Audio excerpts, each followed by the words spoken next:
So today I'm going to continue Pokemon Blue. I'm going to try and get Blue up to the point where I don't need it anymore. But yeah, hey, if you're watching this later on YouTube, thanks for clicking. Have you been enjoying so far? So, Blue's kind of going to have an easier path forward. The team is a lot more solid. I just need to... let me think. What point am I up to? Okay, so, I mean... it's pretty much at the point now where... I can just head to Cinnabar, I think. I think I'm gonna have to take it to the Pokemon League because of the Tier 2 evolutions. It'll just make it easier. Then I won't have to train some of the other ones I've traded forward. I need to go get Fly first. I haven't gotten it in this yet. I don't have a Pokemon Cut. I need a Pokemon Cut. That's what I'm hoping to get out of today. I'm debating whether or not I should get Pinsir from the Safari Zone. But that's the only Safari Zone Pokemon I need. Everything else I've gotten, so... I'm pretty sure this is what you cut. Okay.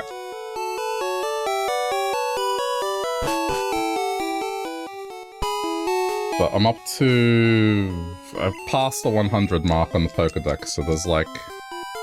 about 40 or something remaining. So I'm almost at the end of this.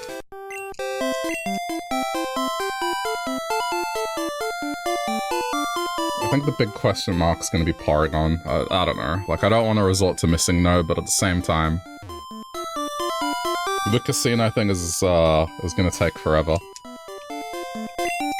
So, I'm gonna buy the coins outright. It's just a matter of whether or not I can get the money.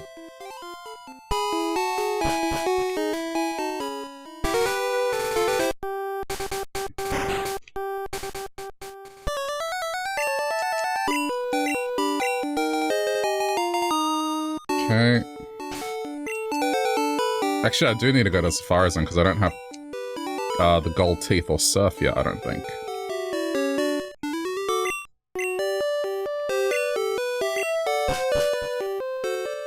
I think I have to.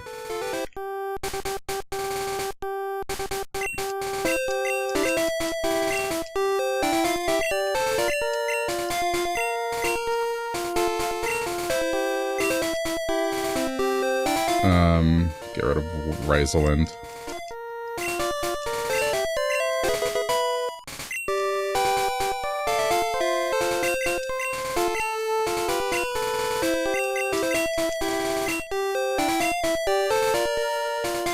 Okay.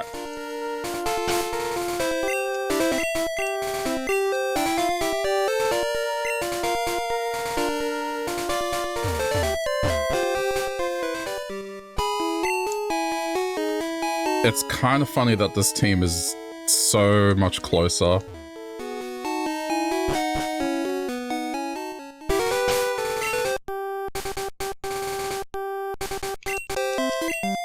I don't know. I don't understand how Red's team is just so... I must have just swapped out too often or something, I don't know. But this team is more ahead. I'm not sure how that works.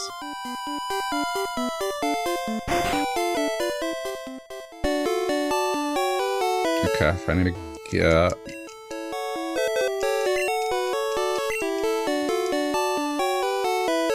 Wait, who have I got? Okay.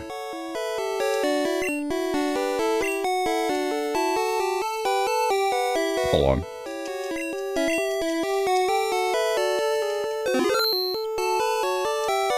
I'm gonna start a new box because I'm gonna be catching stuff.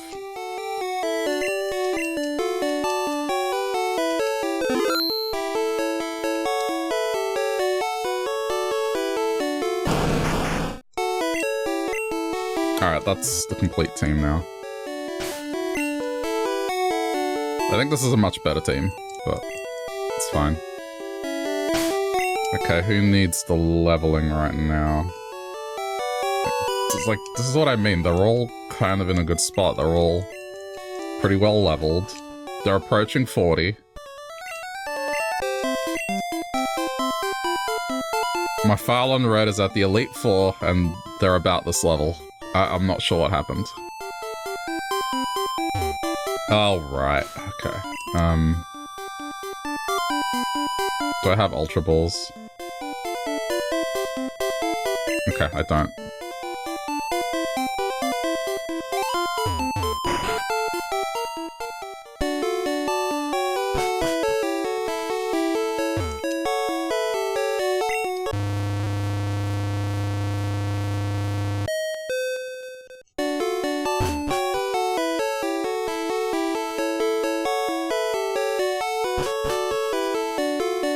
I hope I got the right floor. No, it's a stone floor.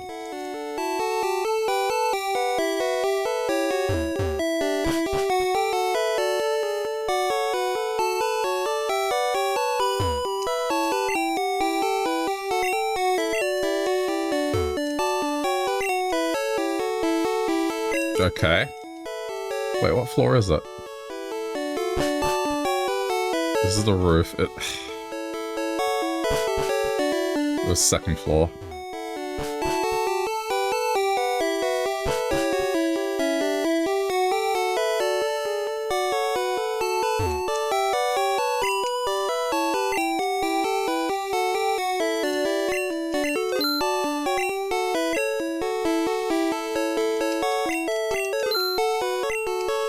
Alright, that'll do.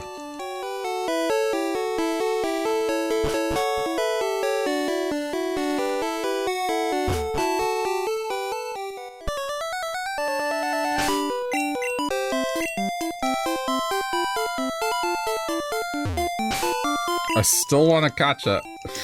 Even though I have it in red, I still want to catch it. Hold on. Probably the best move here.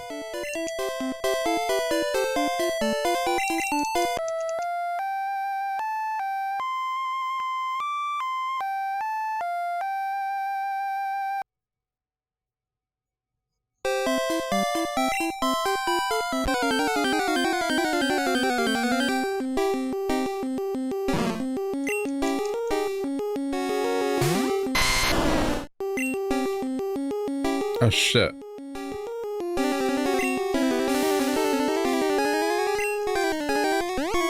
Venusaur doesn't have sleep powder?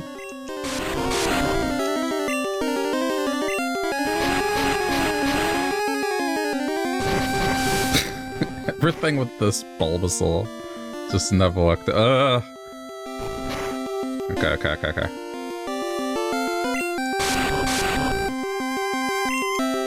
Start throwing balls now.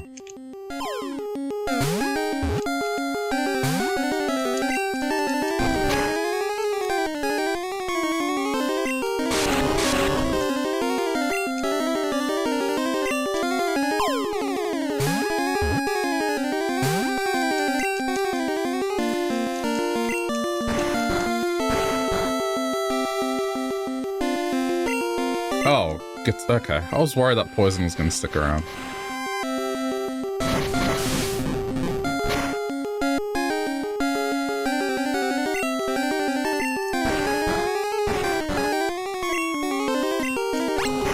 Please, no crit. Okay, that's fine. This thing is so annoying to fight. Don't sleep.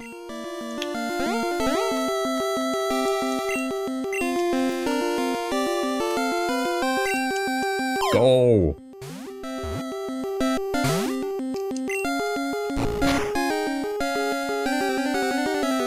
Oh.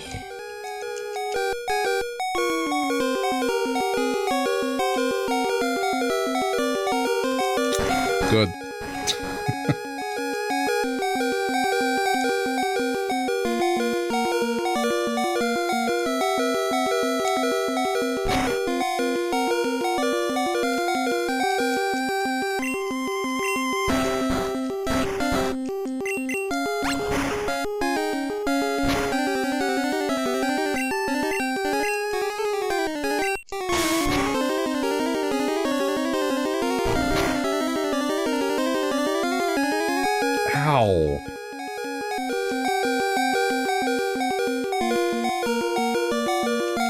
Okay, I'm gonna do this.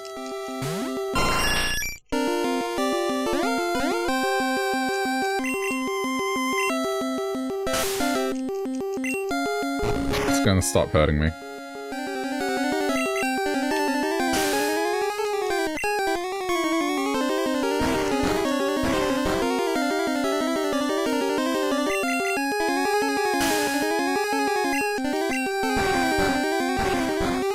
I can't remember if rest cures its accuracy.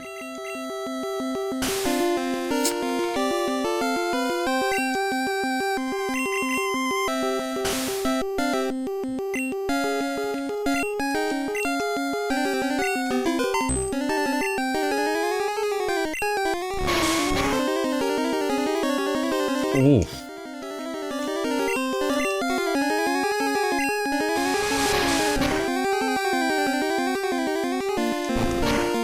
That is scary.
Sleep again. Okay, go again.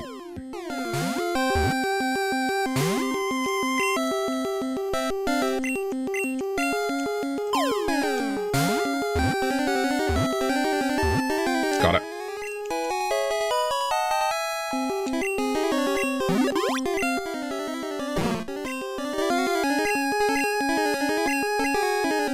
It's a challenge.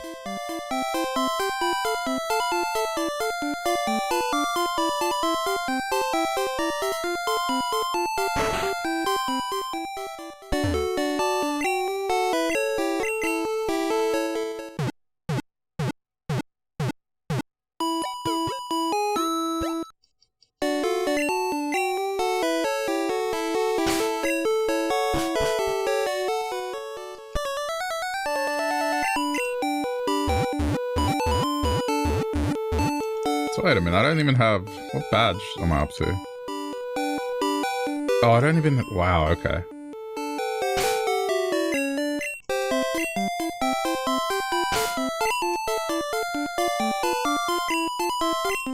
Well, still.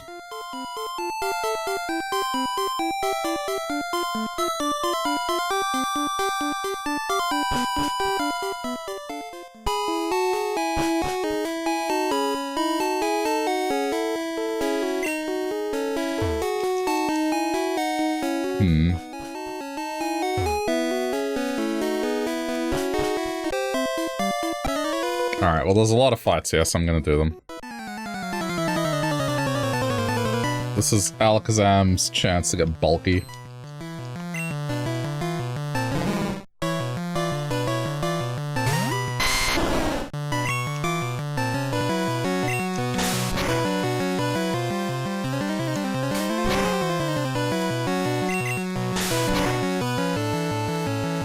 Forgot to swap.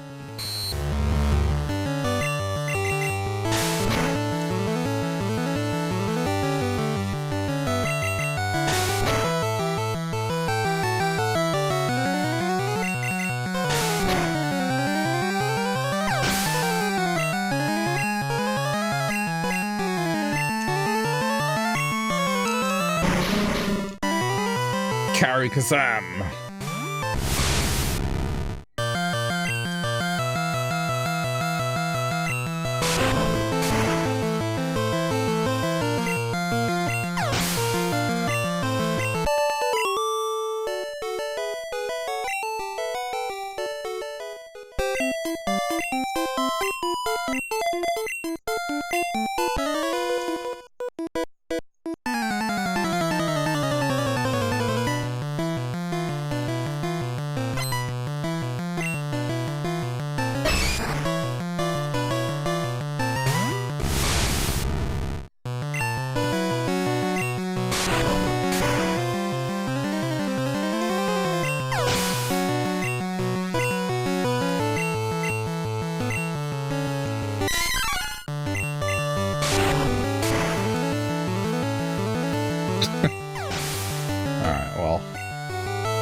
I'm hoping to get it to 40 by the time this route ends. We'll just sweep that gym so easily.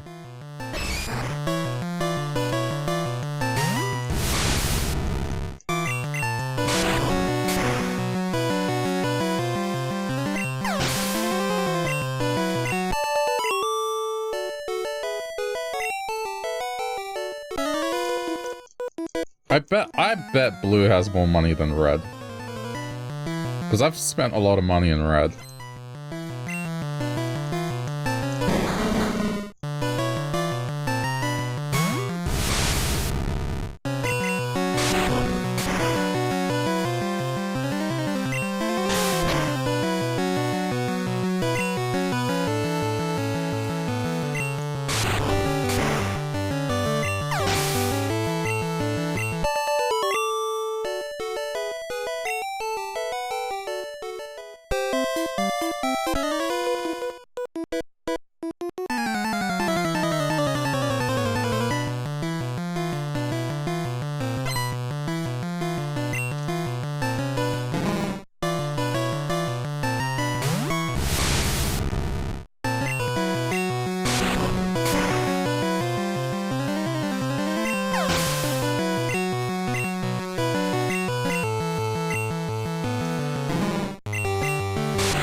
Alright.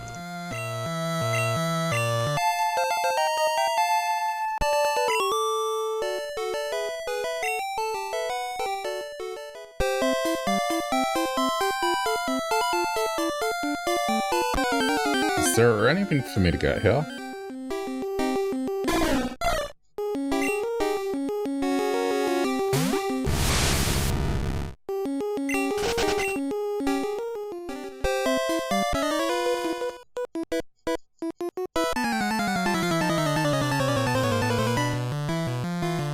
I mean, there probably is.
I'm gonna give Pidgeot some glory.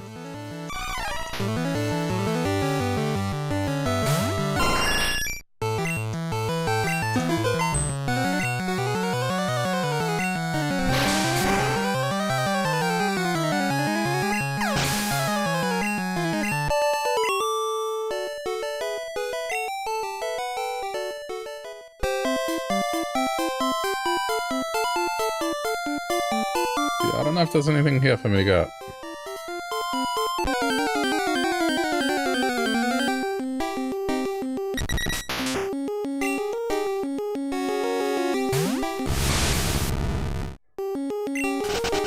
I should probably check the route.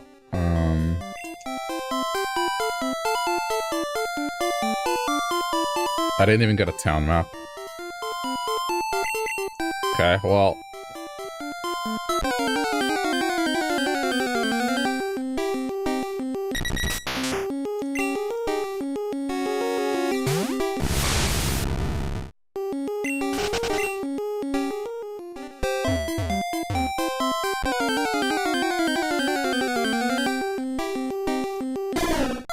I'm pretty sure there's one thing to catch here.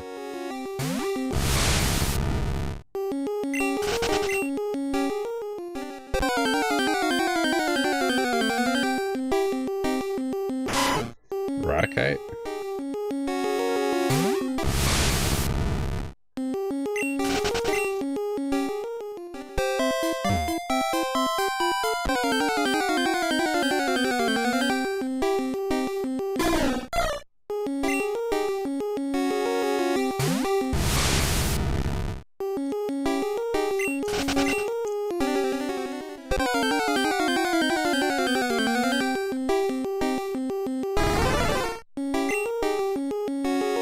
Like, maybe it was this.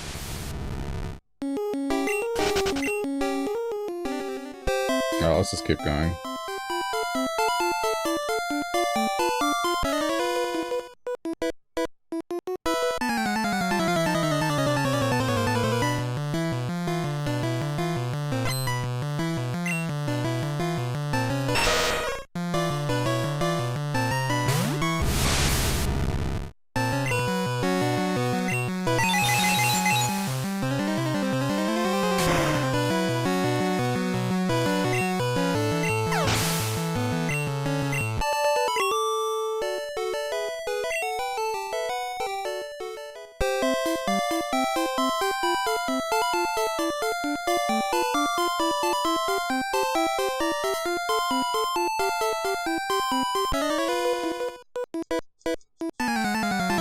Oh shit, Voltold.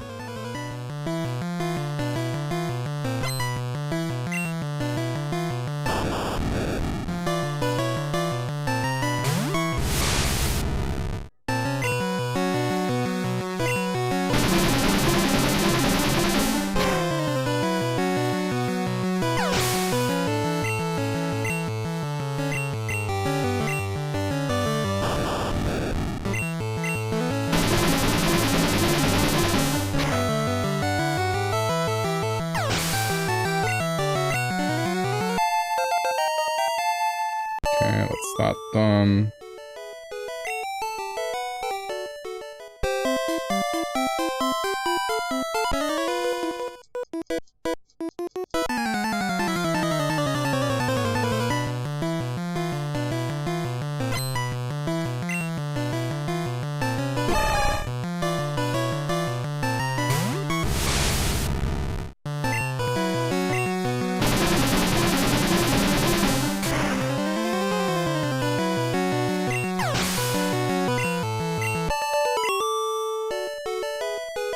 Alakazam is just gonna carry for a while.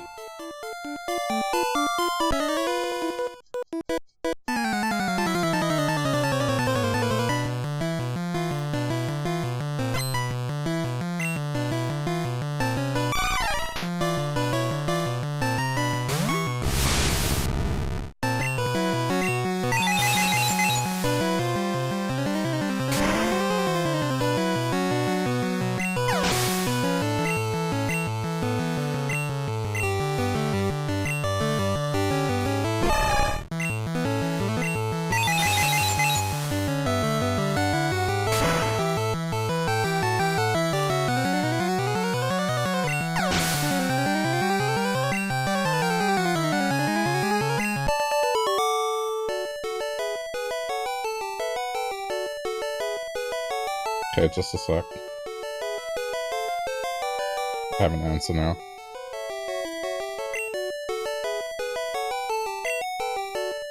Okay, so there was nothing in that patch of grass.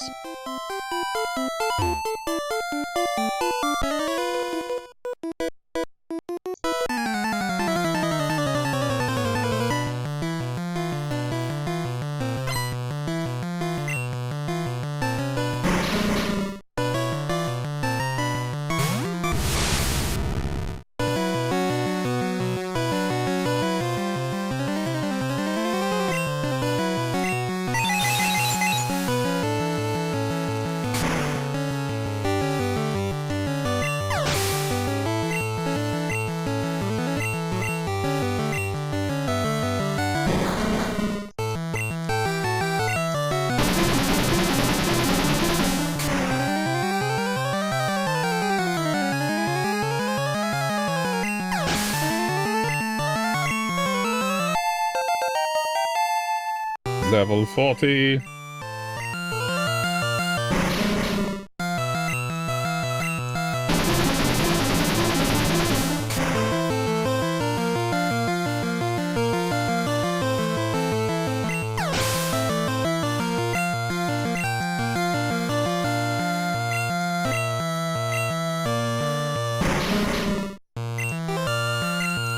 Just looking at what routes I should go to. Route 12 is not worth it.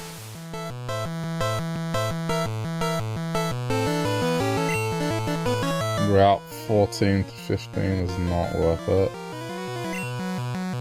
Yeah, so wow, this is like straight up a march.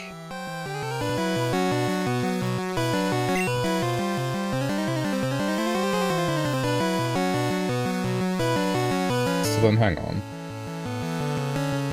Route 23.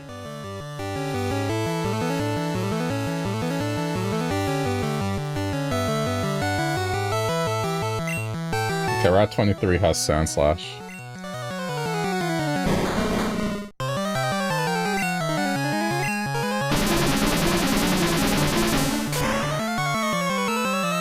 And what about Victory Road?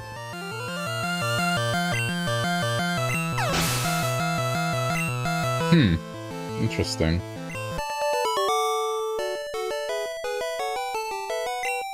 I thought there was a spot where you could catch Primate.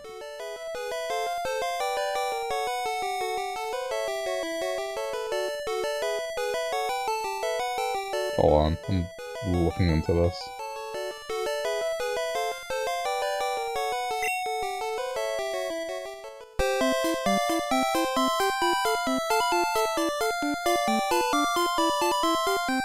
Power plant? Power plant's got Raichu.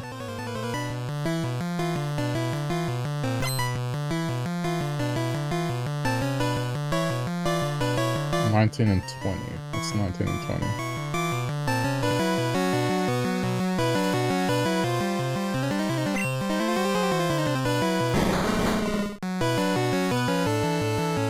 Okay, that's nothing. There's no way to catch Primate.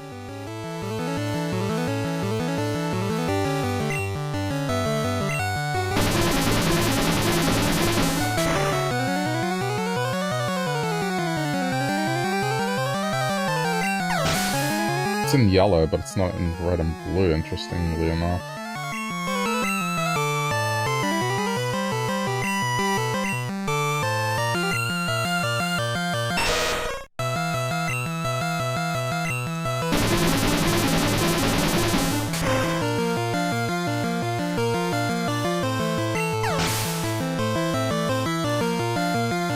Strange.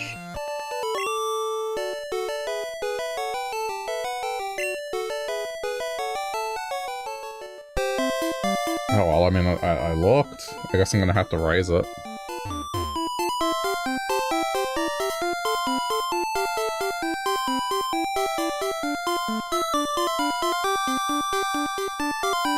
Well, same with Meowth and Persian. It doesn't look like there's a spot to catch Persian either.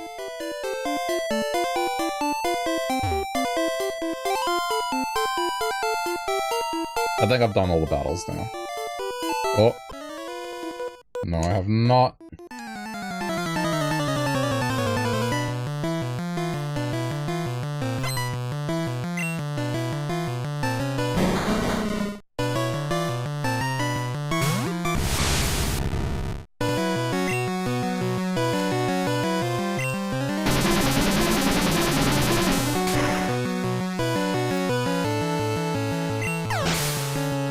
Alright, well. I guess I'm gonna have to evolve those manually.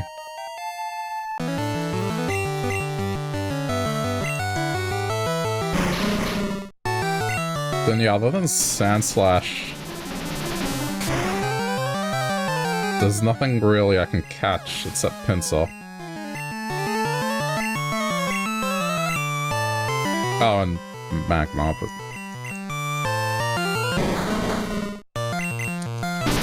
I can probably not need to play blue after today.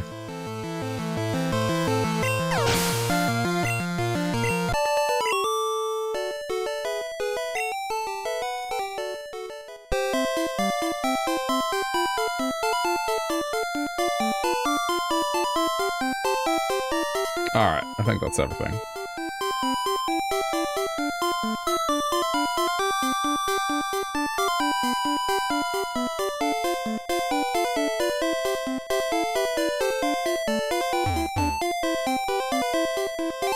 Like, unless there's something up the side here.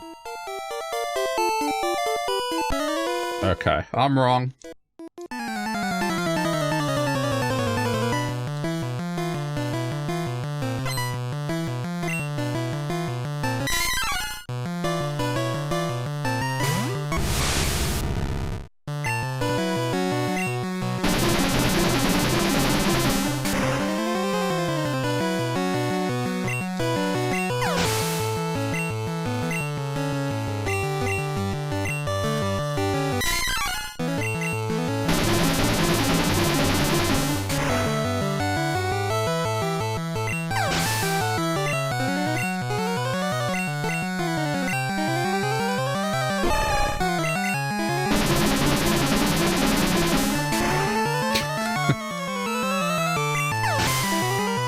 I could probably finish blue before red, in all honesty.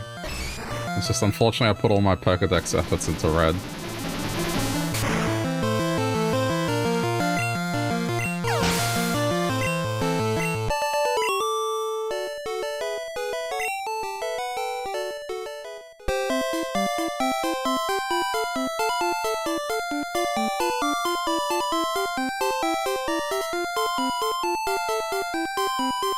Okay, that has to be it.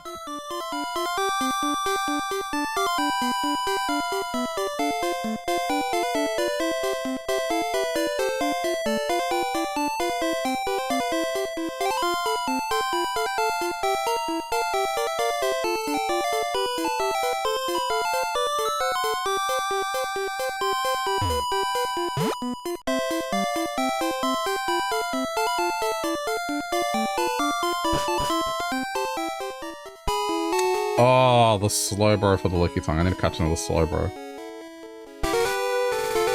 You know what? Give me experience.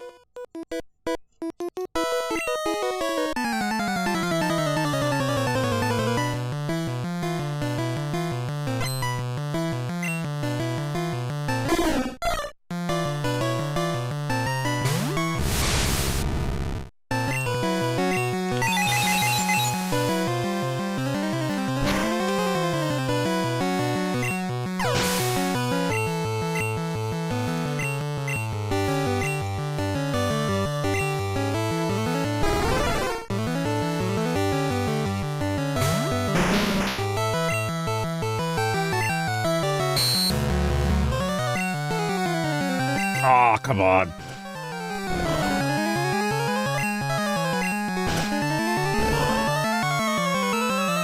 What are you doing, baby hands?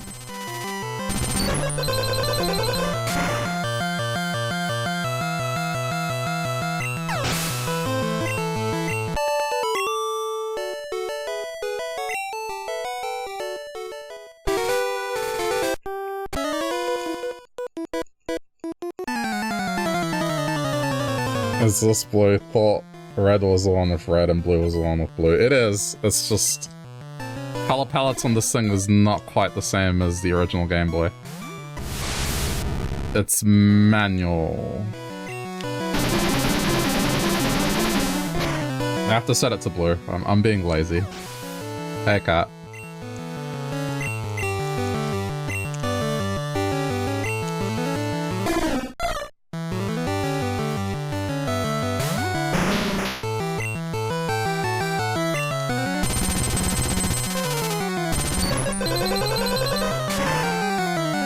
If this controller had a home button, I'd be able to swap the color palette, but it doesn't.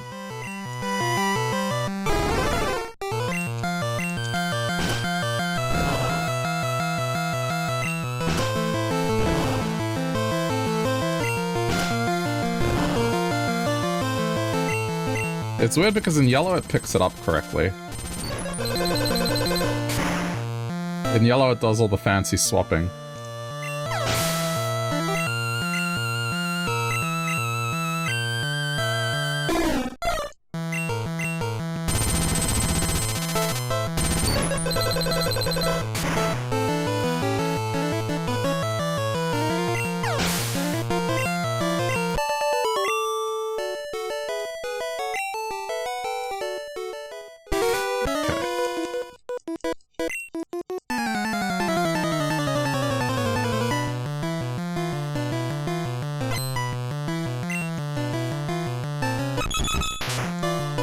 I feel like I can't catch this and I'm gonna have to raise it.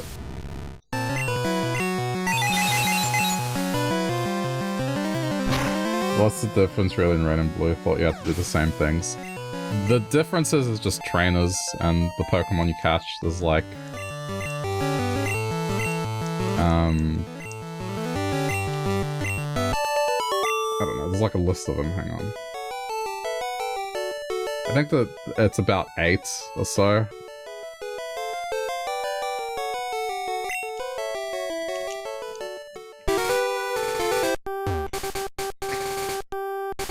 I mean, it was like, back in the day it was a way to be social. That idea's kind of lost meaning since. It's like, why do we need 2 versions of Pokemon?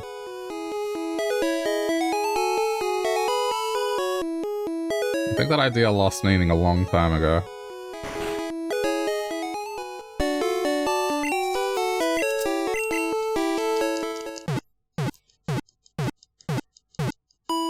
Thought story-wise it'd be different. Yeah, it would have been nice. I mean, with the original Pokedex they had that had like 180-something Pokemon, the ones they cut were the ones that were going to be exclusive, pretty much, so it was probably going to be like a much larger list of exclusive Pokemon. I'll do the gym first.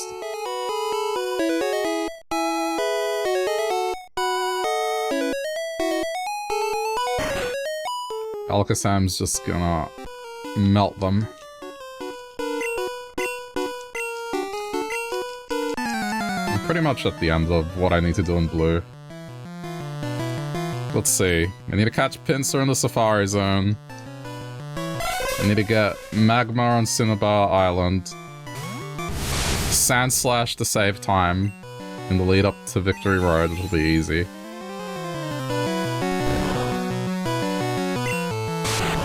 I think that's it.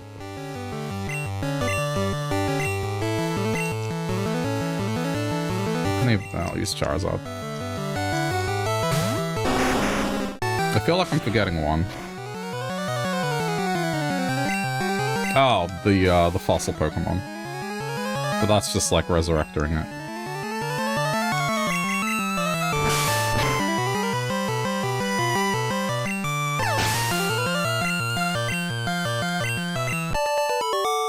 Your sister kept getting the good games. You got red, she got yellow. Which was better because Pikachu follows you. And the updates they did to it. But, I mean, at least you got Missing No, she didn't. But yeah, with Crystal, 100% Crystal's the better game. Like, at least with red and yellow, at least you got Missing No. Which is a huge advantage. What the hell? I thought these are all poison types.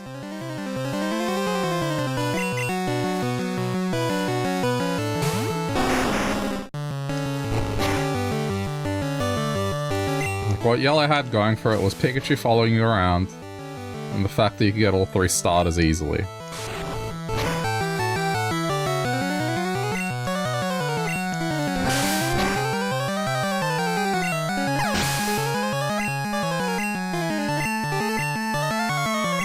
But then you didn't get Missing Note, and it was harder to get all 151 from what I've heard. It's a pain in the ass.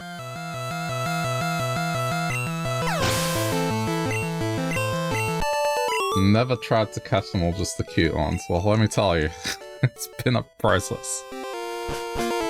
Took me 3 hours, maybe closer to 4 to get Tauros.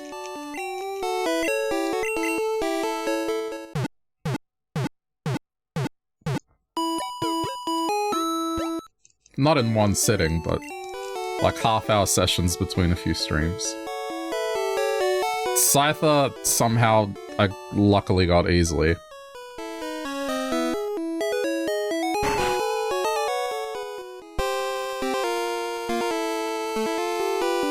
I'm not sure how Pinsir's gonna go, but that's the only pain in the ass left to get.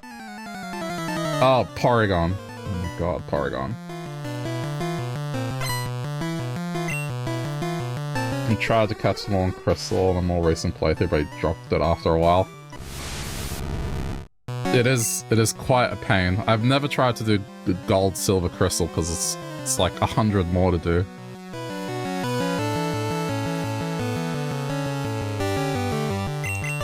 Why are they all oh, I guess because this is poison, that's why.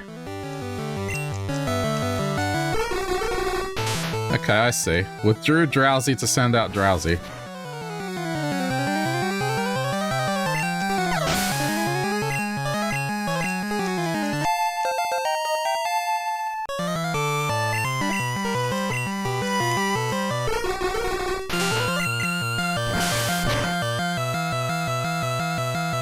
The speedruns of catching it all is crazy on certain games. Do they do it with the glitch though? I mean,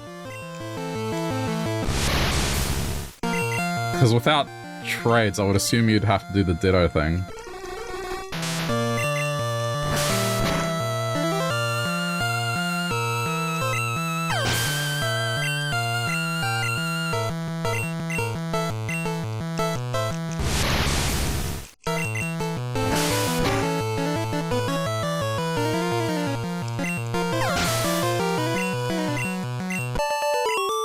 Say it's a speedrun, but it's like 40 hours. Oh. Well, you know what? Like, I'm not sure how many hours I'm up to, but... Oh, you know what? I can probably check. I think I'd be over the 40-hour mark. Between what I've had to do. I know Red's sitting on about, like, 30 hours.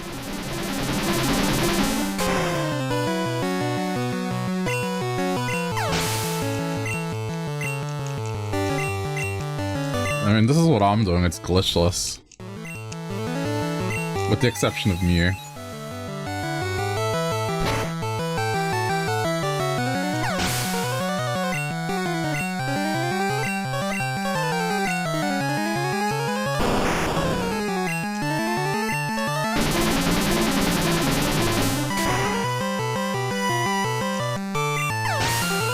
Okay, this is what I wanted to happen. It was edited on YouTube, you weren't watching it for 40 hours, like 50 minutes, still.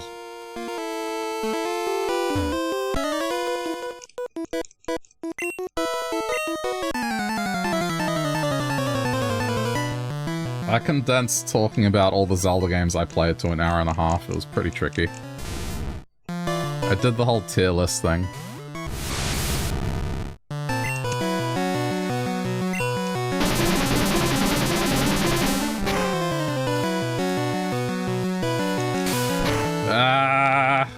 No poison?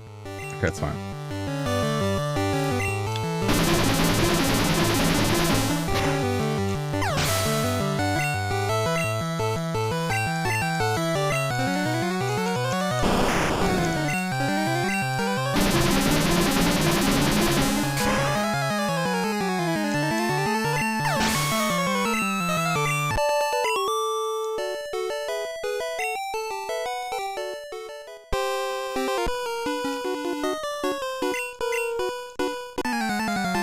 Safari Zone thing is just...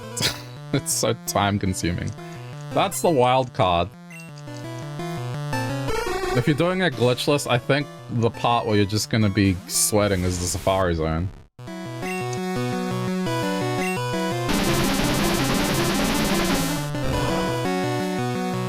Because that's the wild card, is like you... There's nothing you can do about it. It's just, well, hope they don't do what they usually do.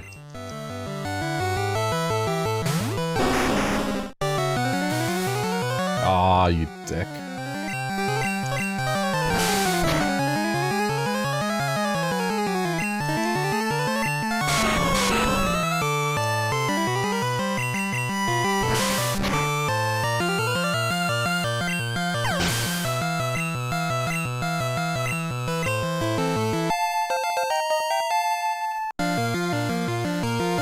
I got Tauros or Chance yet. I got Tauros today in the morning. I was going to go throw a rock and I skipped the dialogue and threw a ball right away and then it caught it. Chansey I can get in Cerulean Cave apparently, so I don't have to resort to Safari Zone Chansey.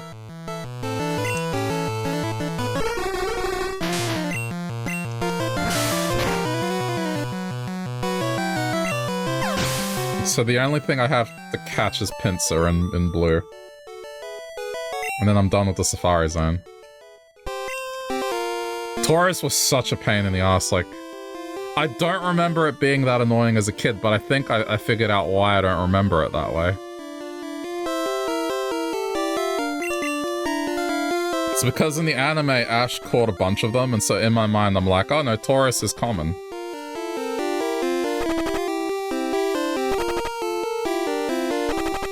Wait, what did I do? Alright, this is Koga. I was like, this dude didn't run into me. But it's actually a pain in the ass.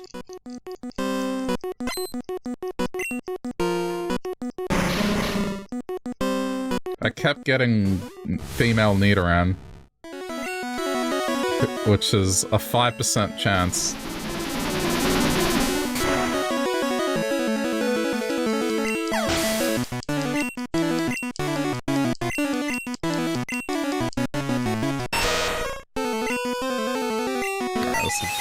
Straightforward.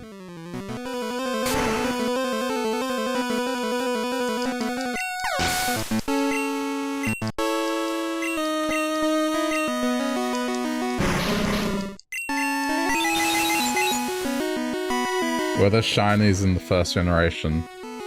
Technically, yes, but not. There's no way to tell visually. The way they did it was, if the Pokemon had a particular stat, it would be defined as shiny. There's a full explanation of it, but you wouldn't know until you traded it to gold and silver.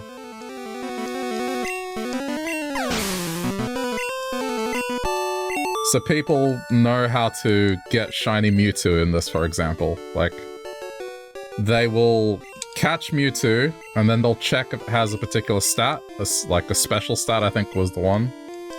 And if it has it, when they trade it to gold and silver, it's going to be shiny.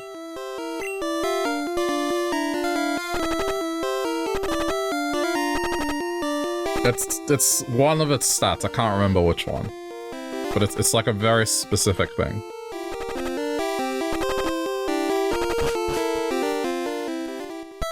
So there's ways to do it.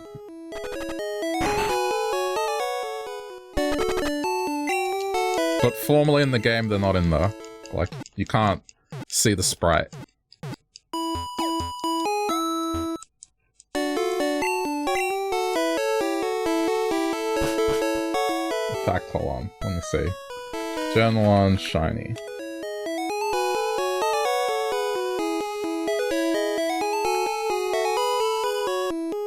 There's a way to do it. Yeah, here we go, there's a guide.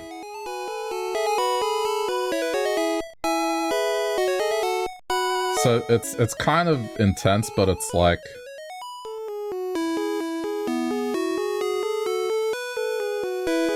if it has this thing called DV, which is the equivalent of IVs. So if HP is 0 or an 8, attack is 2, 3, 6, 7. It's just very specific numbers.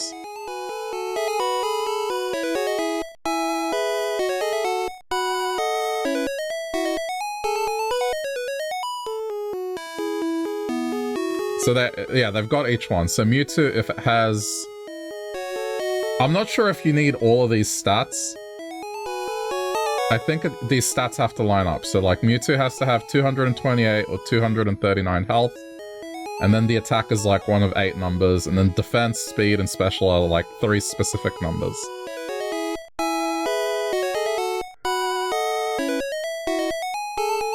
So it's got numbers for each of the legendaries. You can do it.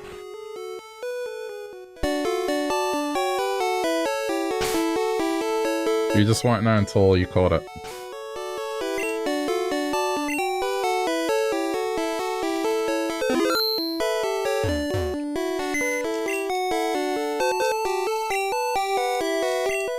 I don't like how you need cut to get into the Safari Zone.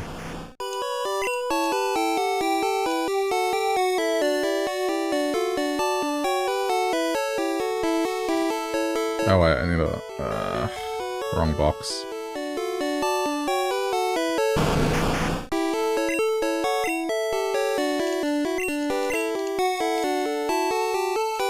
Now it's like glitter. I've seen some of the new effects. They look a bit weird.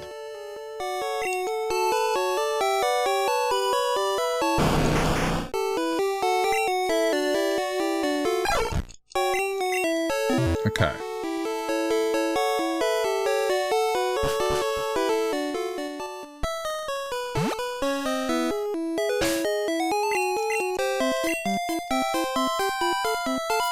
I think the ones that were fun was deck snabbing. Because that's just like walking in grass and then making sure you run into the same one.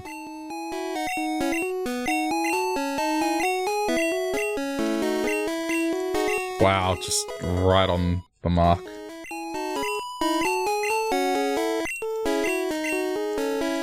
Okay, there's XP all.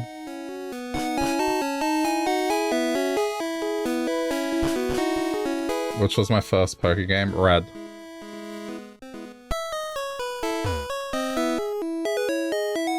And my brother had blue.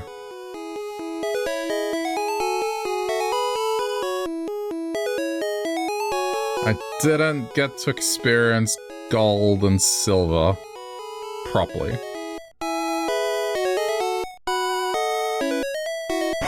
We had a Japanese friend who had green. Oh, that would have been cool.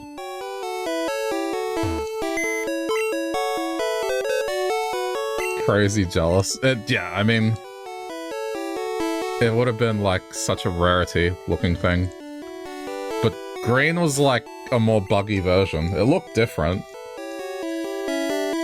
But it was the original version of the game, and then blue was the basis for everyone else. Alright, I was gonna deposit items.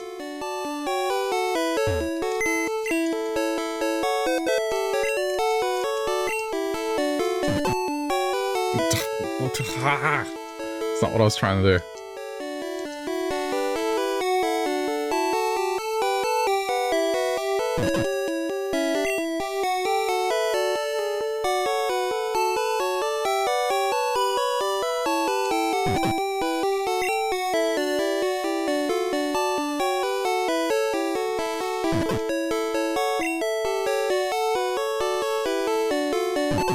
I'm just making room because I'm gonna need it.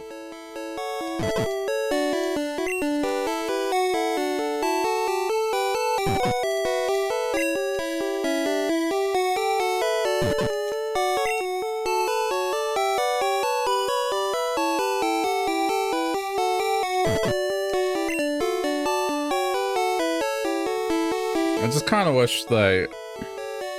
whatever magic they pulled in Gold and Silver to have both maps. Like, that should have happened sooner, and they should have had the original Pokédex.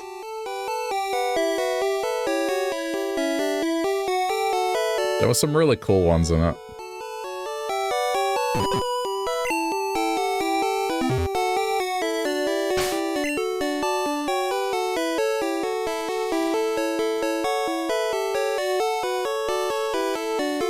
Okay.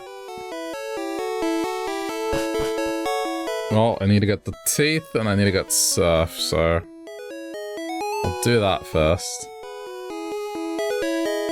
And then debating on whether or not I should get pincer. Or try to get pincer.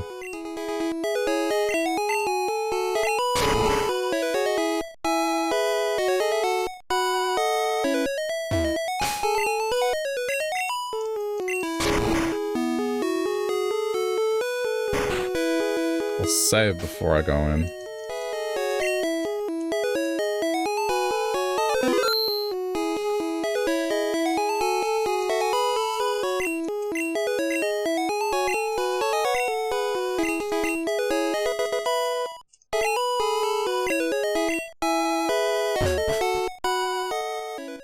You just think they're adding way too much nonsense now, like, the nonsense Pokemon from the early gens were fine, because they were few and funny, but now they go around and go Penmon.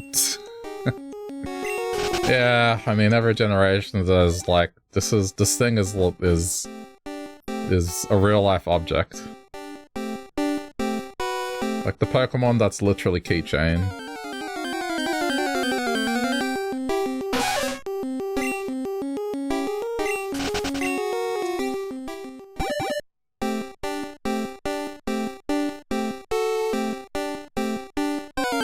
I think the original version of that was Voltorb and Electrode because they were supposed to represent items.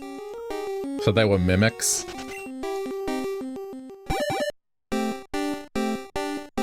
What's wrong with the Nidoran? The female Nidoran? Yeah. Some of the sprites, you forget how they used to look like.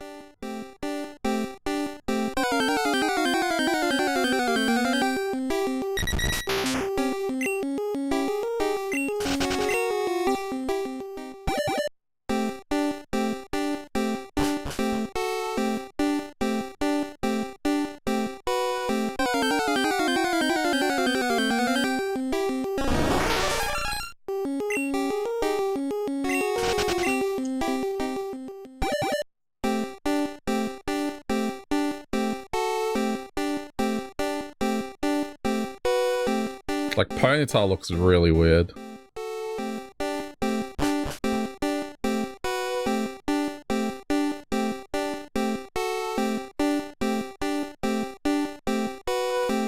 This should be the teeth. No, it's the revive shit. Where's teeth? It's not here, it's the next one.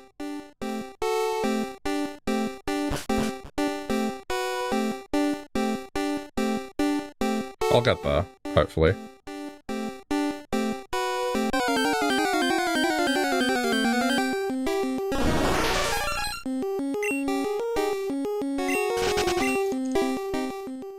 Like, Golduck looks like an alien.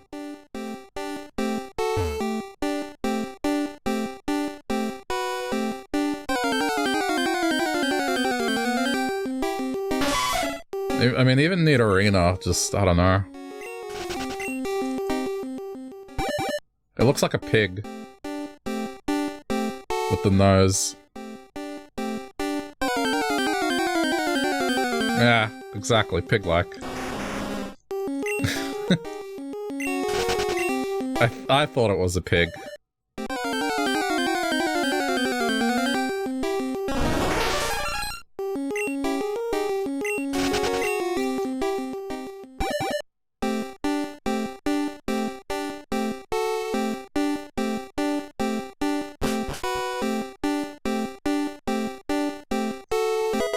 There we go. That's the gold teeth. Alright, we got it. I may as well see what this is. TM32. And then this should be surf.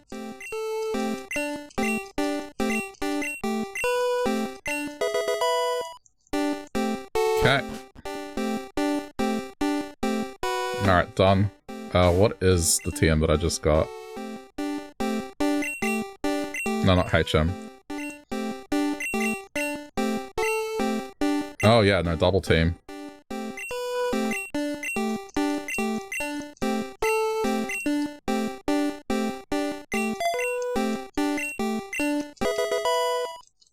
I never used these moves as a kid, but I appreciate them now. You can do some really disgusting things with it.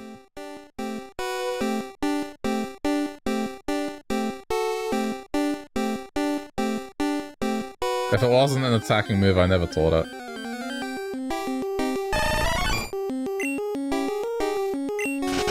Okay, well I'm gonna hang out here for a while because Shanty can appear here. But otherwise I'm done.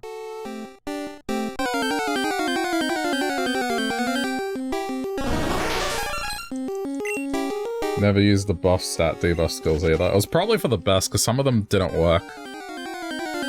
Like, focus energy was supposed to increase the crit rate, and it did the opposite.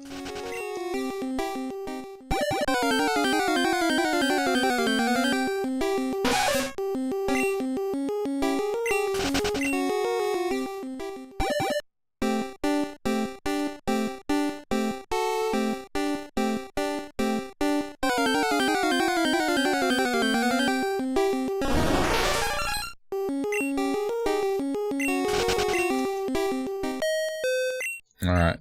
Ding dong.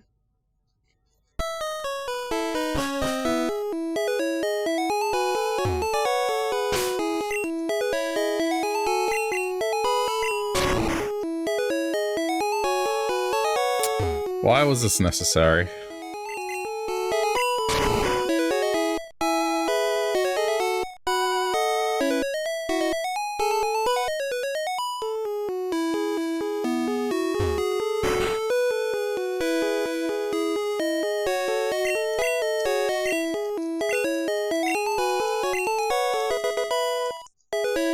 Oh, it's a good rod. I thought it was going to be the super rod. Super rod's on another route, that's fine.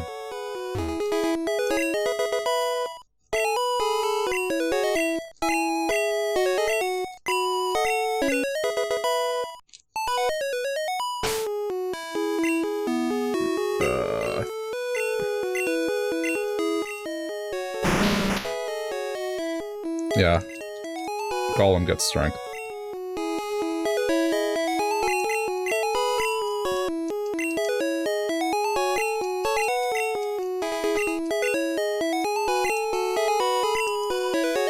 I think the most annoying HM to have to teach is Flash. It's just... I mean, look at Golem's sprite. Golem was definitely one of the worst sprites. Trying to find random useful NPCs was the bane of your existence as a kid. There's at least one per town.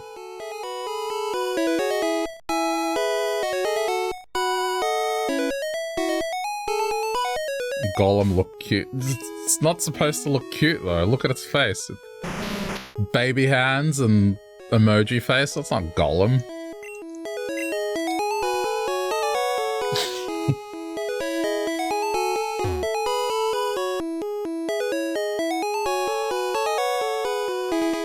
It's not supposed to be a cute Pokemon.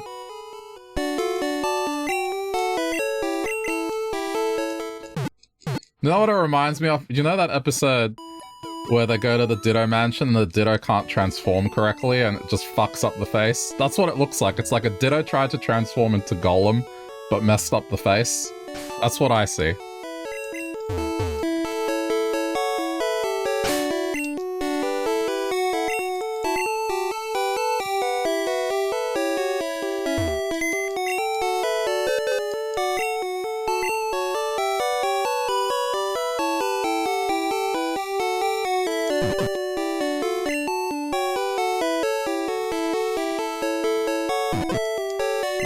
Catching anything with that rod.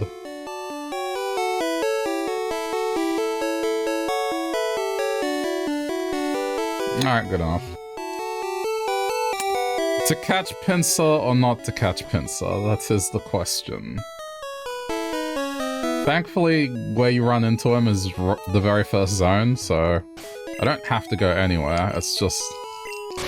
the process of resetting is a little annoying. Maybe I'll have a go at it. But I'm not going to be hell-bent on it.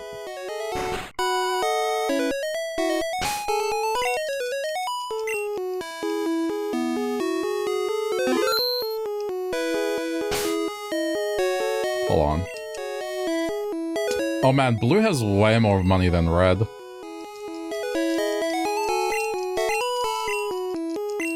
I might try to get Porygon with blue, if this is the case.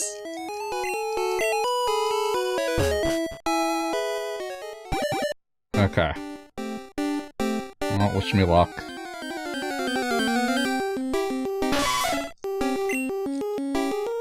If we see a Nidorino, that's a 5% Nidorino. Probably because Red has spent more money on balls. This is true. Not just that.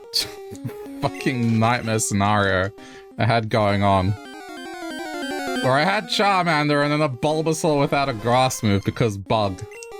I mean glitch.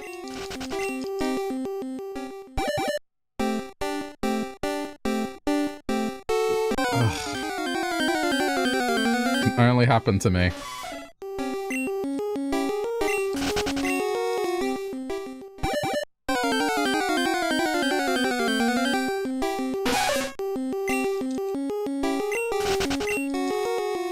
I spent a lot more on potions and stuff.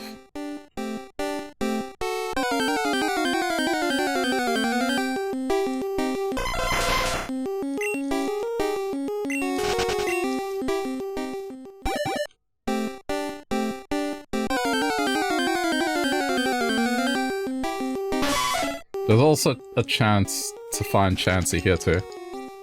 It's 1%, but it's here.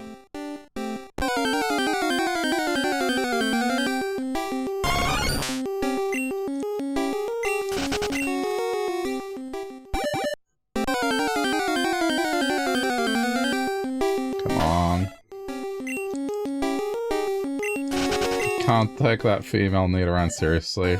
Like a demented loaf of bread. Just a loaf of bread. What? A loaf of bread? What? What do you mean a loaf of bread? I just see a hamster. Or like a guinea pig. He's saying it's like a bag of white bread. With a face on it. Oh shit. Oh my god, it's the eyes. Everything else is correct, it's the eyes. Alright, come on. Come on.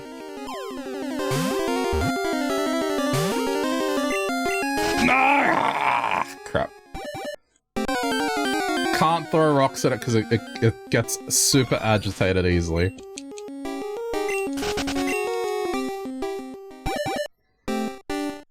Looks like the mouse in Animal Crossing, the skeptical face. Yeah.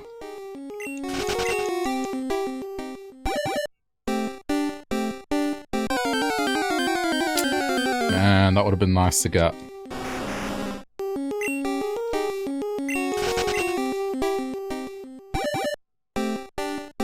I would have been so happy to get that. Would have been just a march to Cinnabar and then Viridian.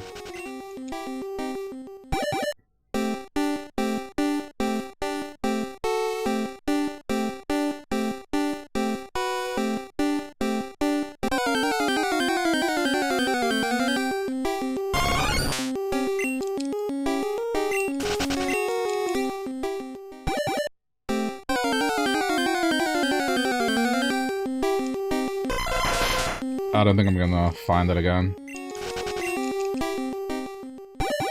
Okay, okay. Barely halfway.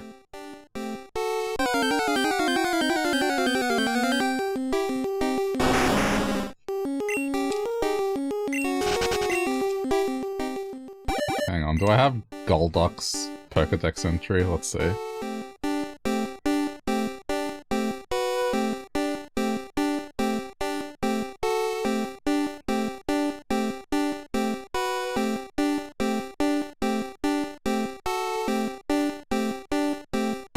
I mean, I think Potenstar looks weird. That doesn't look like fire to me. And it snows, there's something strange going on with it.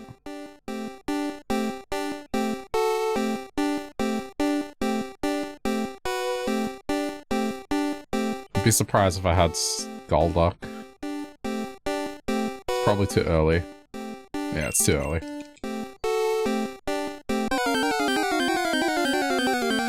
Rapidash, on the other hand, looks just super buff.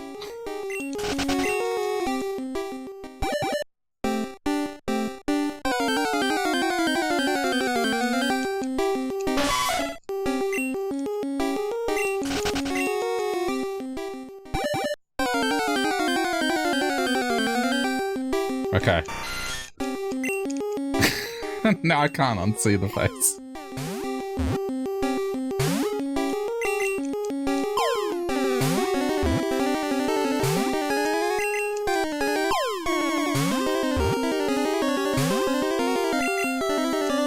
Just hope.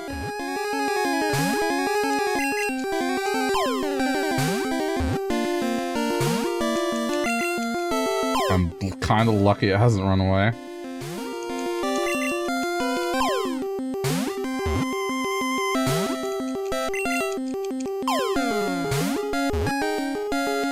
Come on. Ah, damn.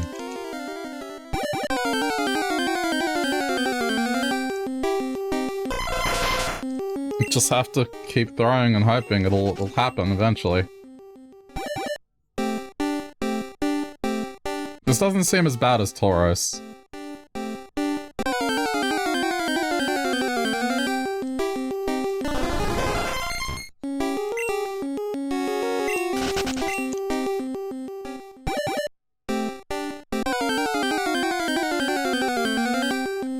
Hey, I'm just happy I haven't run into Nidorino. That's the same rarity.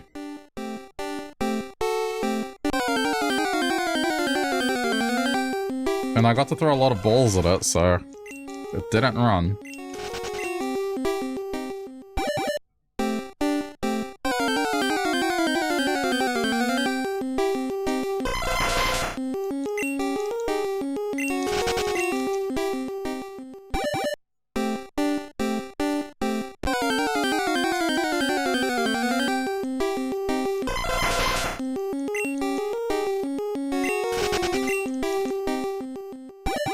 Okay. Is it execute or execute? Executor or executor? Two interpretations of the same thing. One is like deadly, the other one is talking about cute eggs.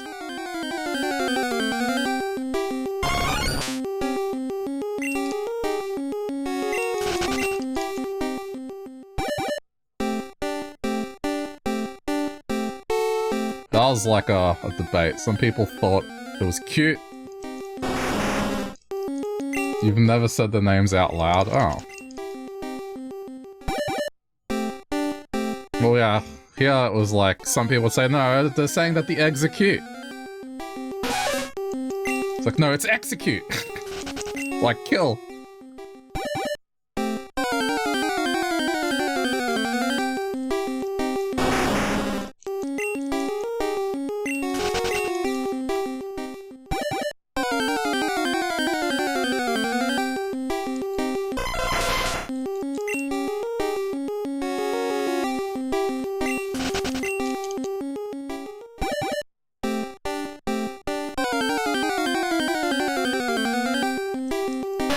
Stop it, enough with this. They made you uncomfortable. Executor or execute? Or both? Executor I can understand, because it was the episode of the anime where they hypnotized everyone. Like mind control.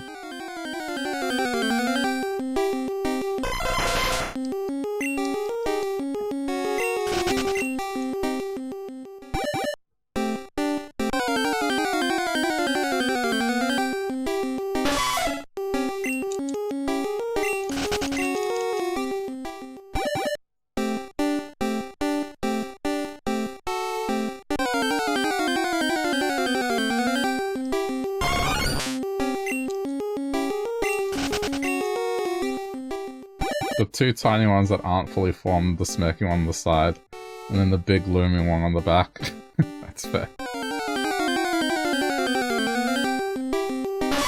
And there was one that was cracked open.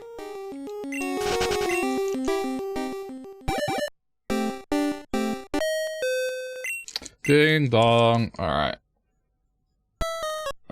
Just a sec, I gotta do the reset thing. I like this handheld, it just does not go to sleep and wake up quickly. It takes like a good 10 seconds for it to come back to life. If not longer.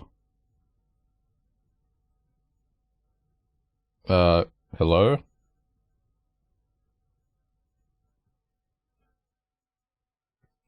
I saw it say wake. Hang on, what did I do? I think it's the HDMI. There we go.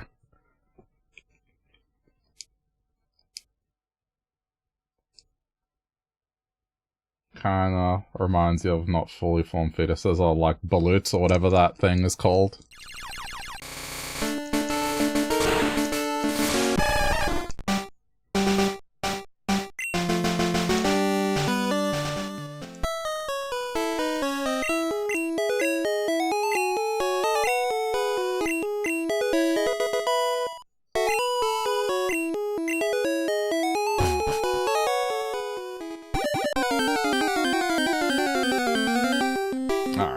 I'll do a couple. I don't want to spend forever here. And then I'll go to Cinnabar and then I'll come back. I think that's how I'm going to play it.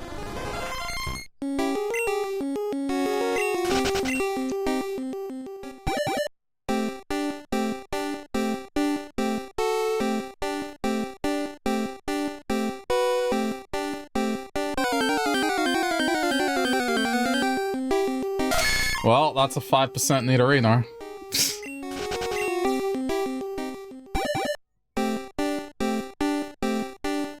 We've got the opposite going on here.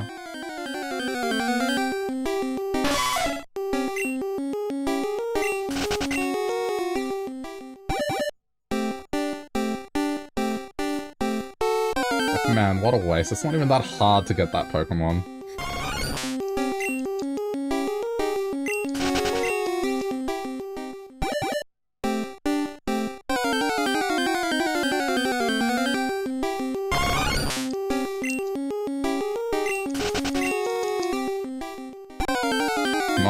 Pencil.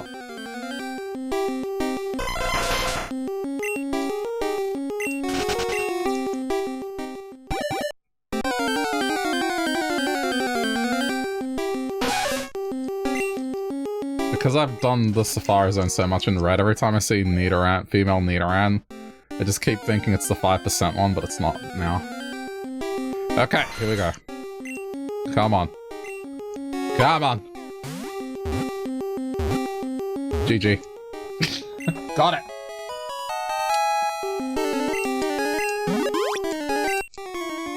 Alright. If it fails to crush the victim in its pincers, it will swing around and toss it hard. Alright, awesome.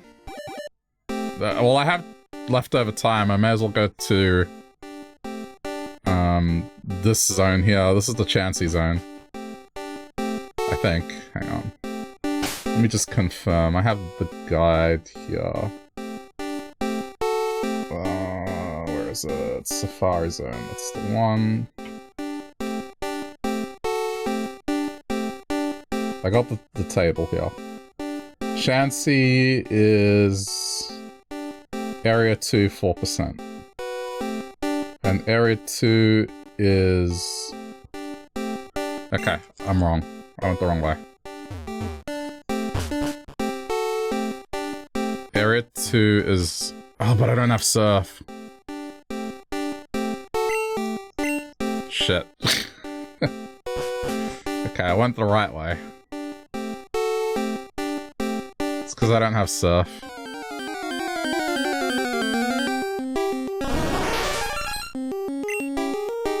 It's alright, like I don't have to get it. There's always the cave later.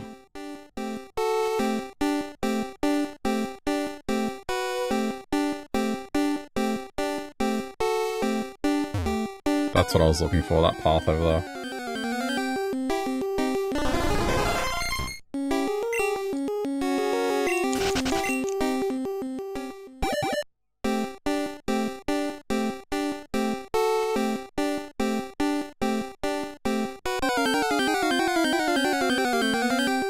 So yeah, I guess I have bad memories then. I thought Scyther and Pinsir were going to be the hard ones, but Taurus was the pain in the ass. Okay, this should be Area 2 now. Alright. I don't care, just please let me know what area this is. This should be Area 2.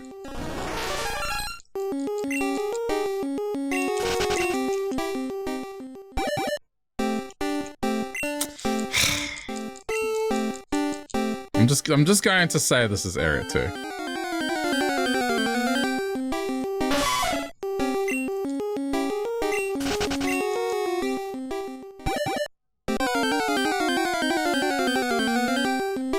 Alright, it is Area 2. Now, this is worst Pokemon to catch. You missed. You missed. You missed. And you just have to keep doing this, because if you do anything, if you throw a rock, it's going to run. If you throw bait, it makes it impossible to catch. It's so stupid. You just have to hope.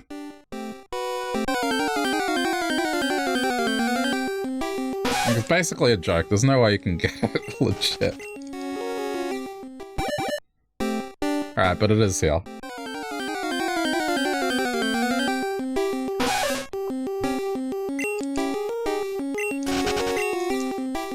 I may as well. I got nothing else to do.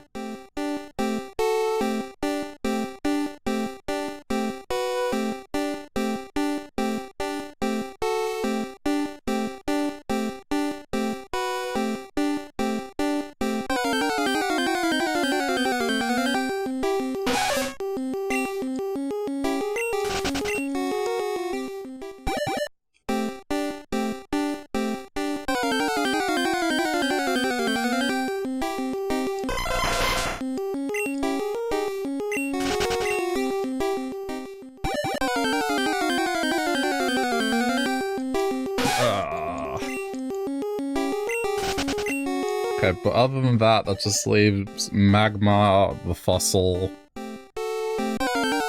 and Sandslash to save time.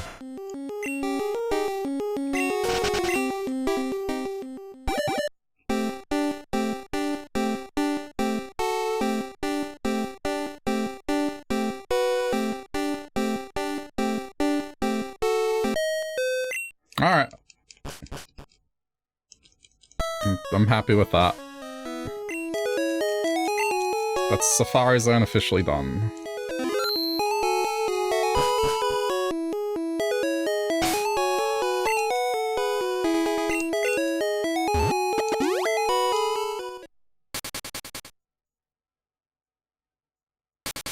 I just realized what I should have done. Hold on.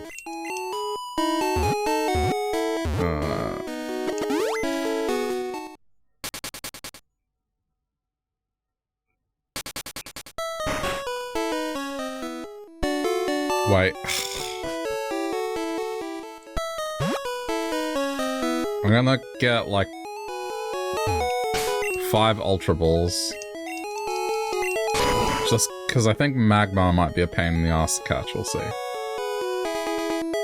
I really dislike how the shop is... You have to use Cut to get to it. Alright, that'll do.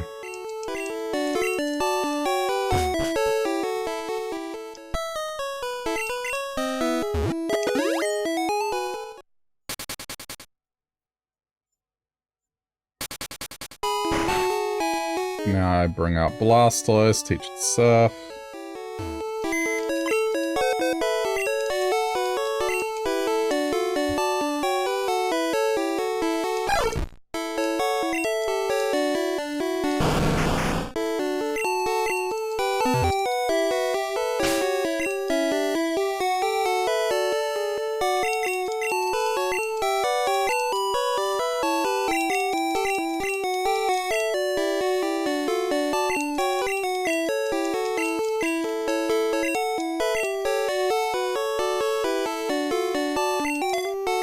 Don't mind Surf.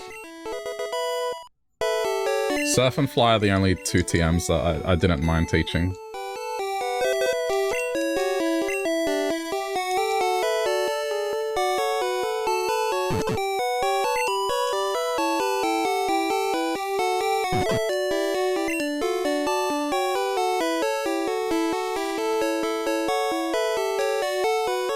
You know what? I can probably just use them just to get rid of them.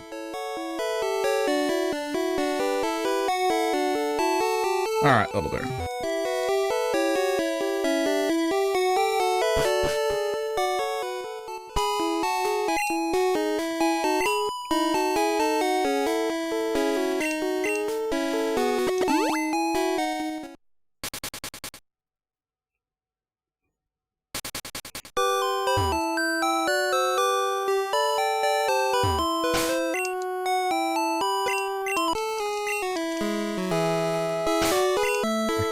Guess.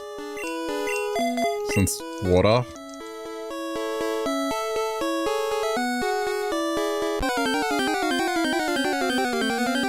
Oh wait, but it's tentacles. They're poison.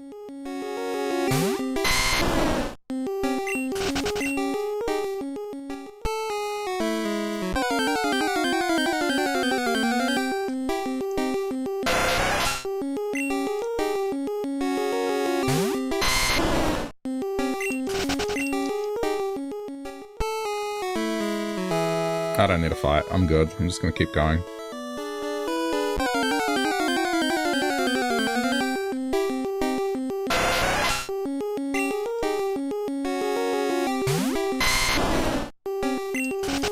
My team is in a good spot.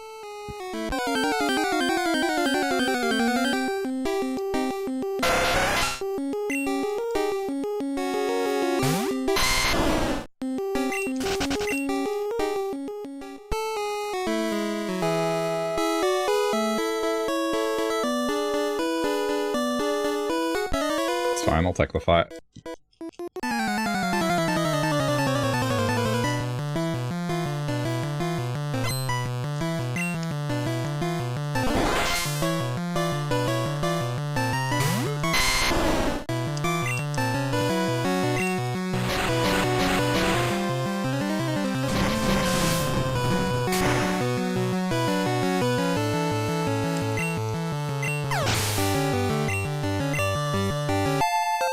Hey. Alright, now this dialogue.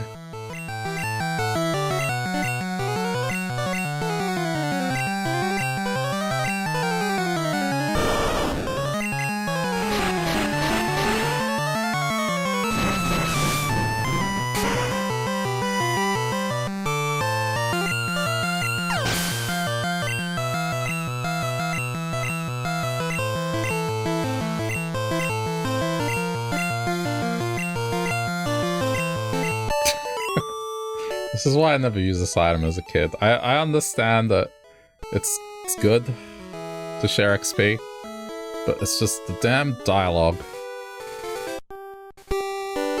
Okay, fossil time.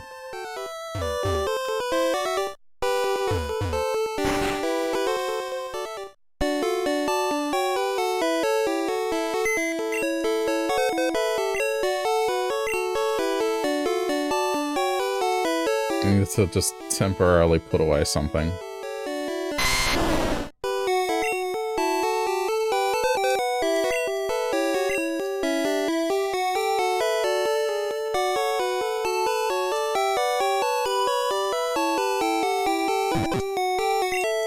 Still one. All right.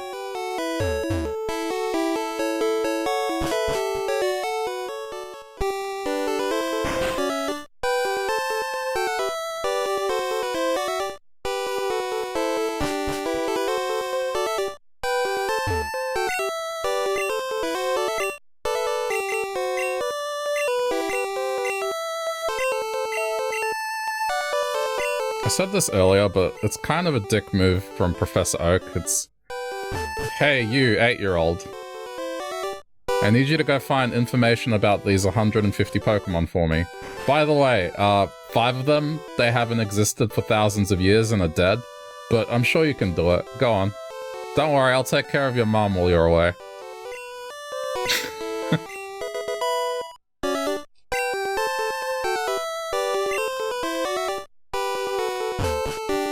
Five of them have been extinct for a very long time, but I'm sure you'll manage.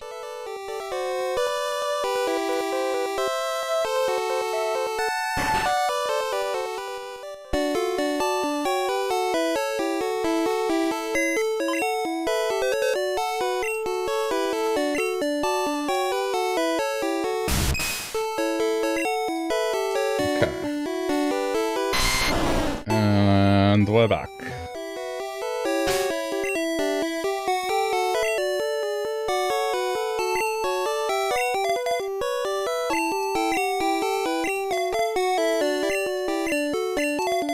There we go.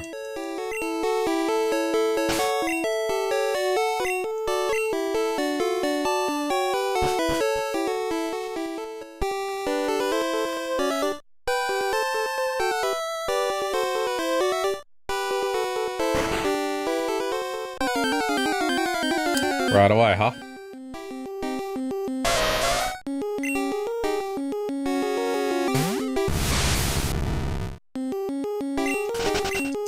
Alright, just gotta hope for Magmar. It's a 5%.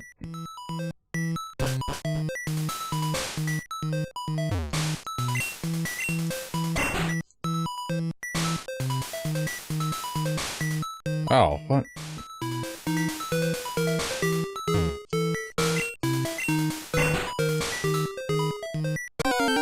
Gee, did I have the wrong idea?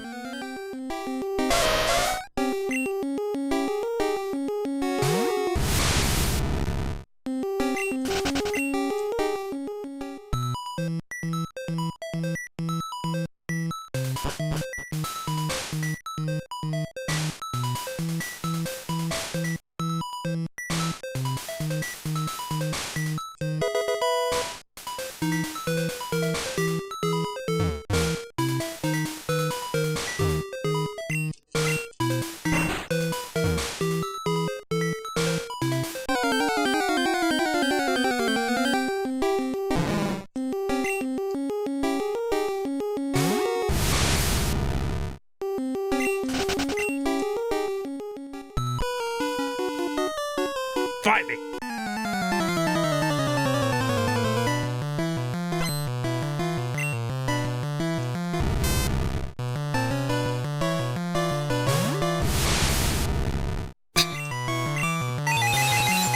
I still can't believe how much better this team is doing.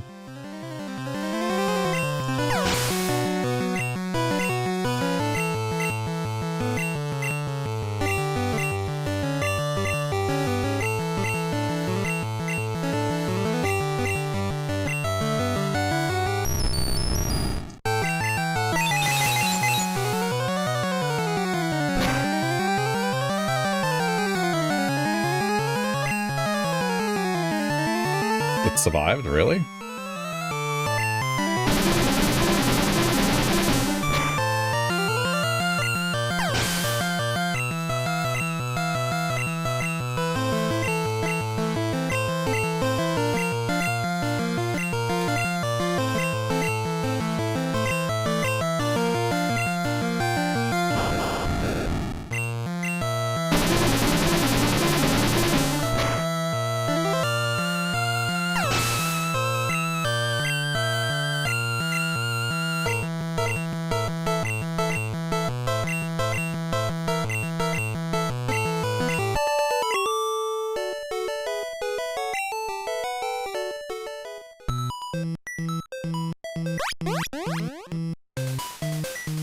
I love how you're encouraged to just fall down.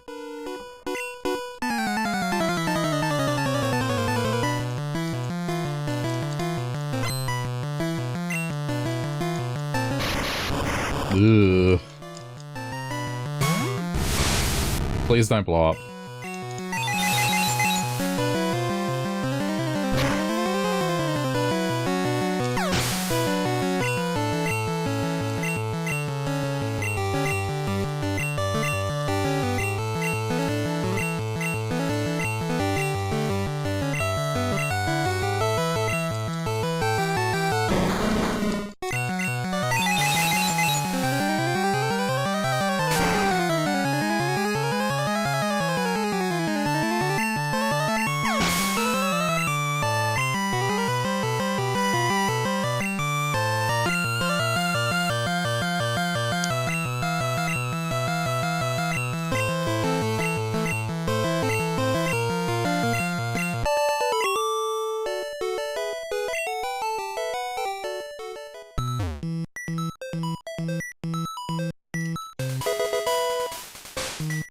I'm probably gonna sell those in the interest of earning money.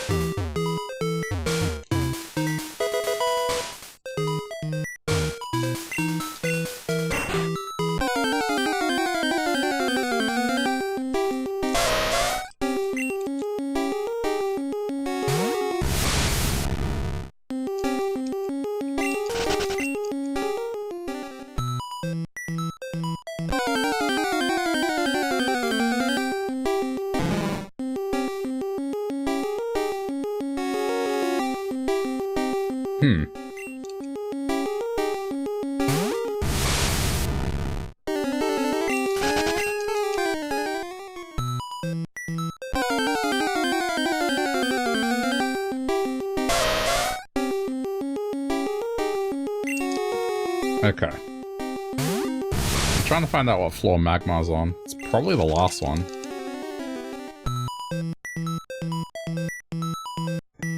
Floor 3. There's the 10% chance, so...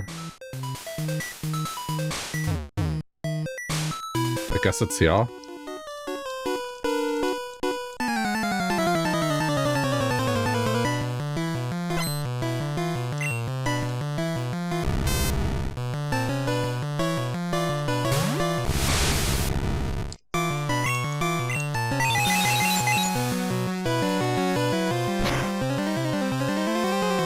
I don't know if I've caught Vulpix. I don't think I have.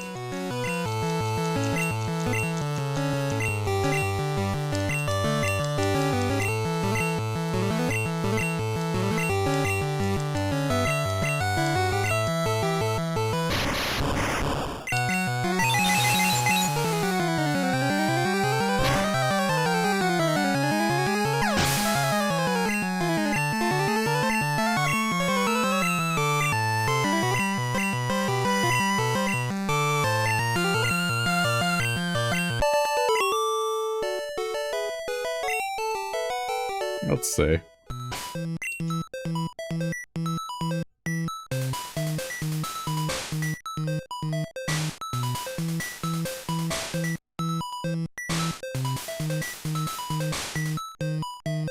Okay, apparently I have.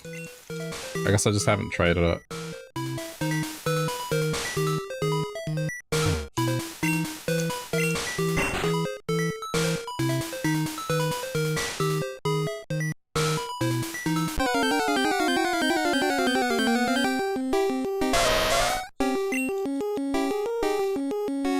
I have to stick around here until I run into Magmar.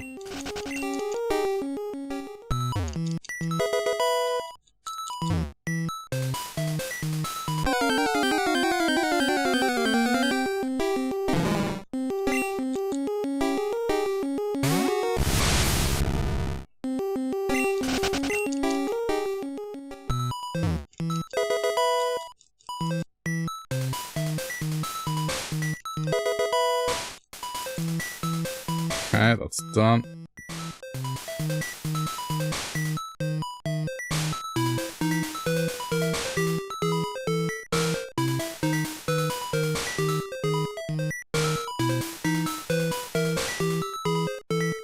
Oh shit, this isn't floor 3. And what am I looking at here? This is basement 1.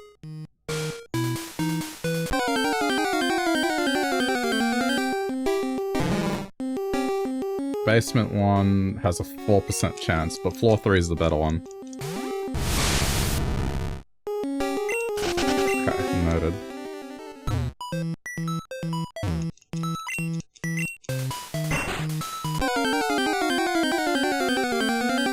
I can still run into it here, but I'd rather increase the odds.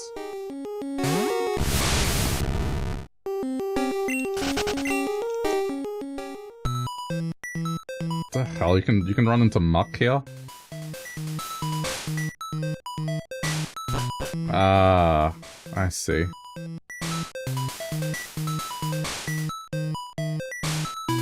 Okay, hang on, let me see what floor this is.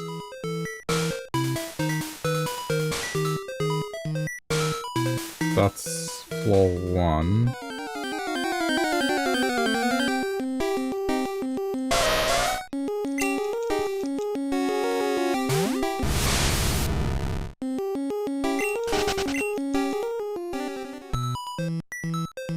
This map is so confusing.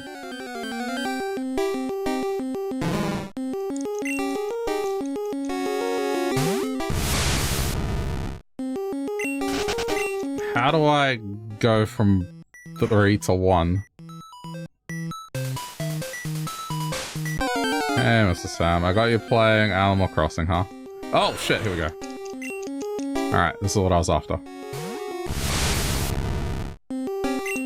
No, I was just looking at a guide on the other screen, trying to figure out what this thing was.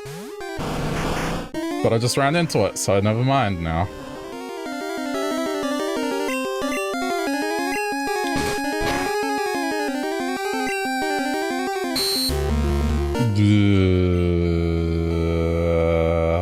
Please don't crit. Okay, good.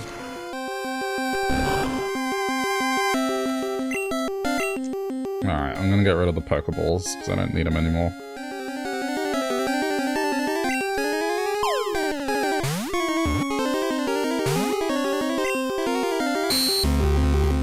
Magma looks like Cell. Oh, I can see that. It looks very short. Looks tiny. Some of the sprites from Red and Blue, I don't remember them looking this weird. Okay, well, Great Ball now.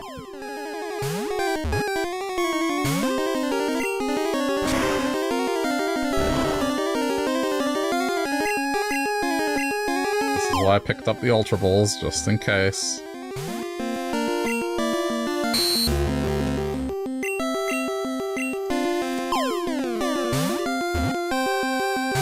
Wow, how annoying.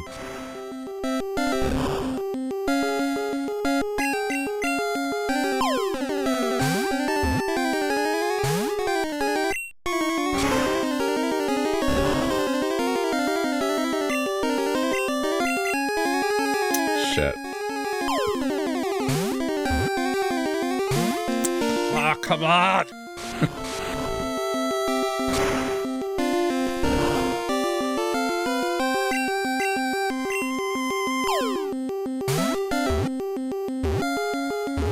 There we go. Alright, that's one less thing to worry about.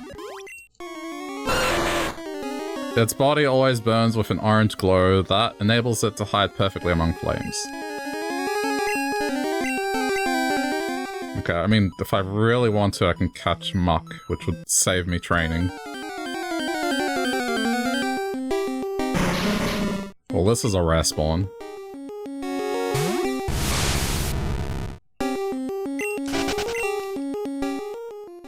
It's alright. I'll just... I need to look at the guide again and figure out what floor it's on.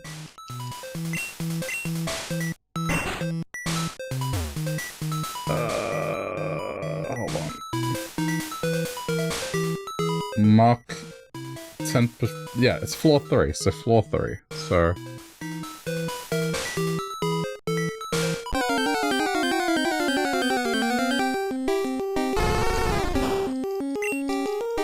I don't know if I'd need this.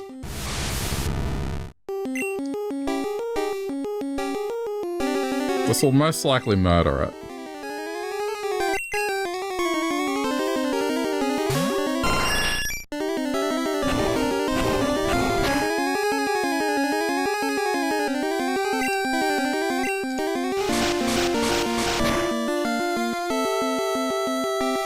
Stop.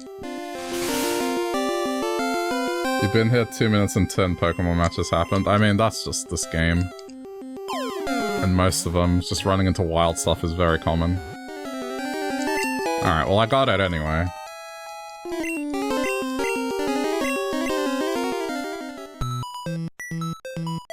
No Pokemon fan, but who the fuck came up with Vulpix?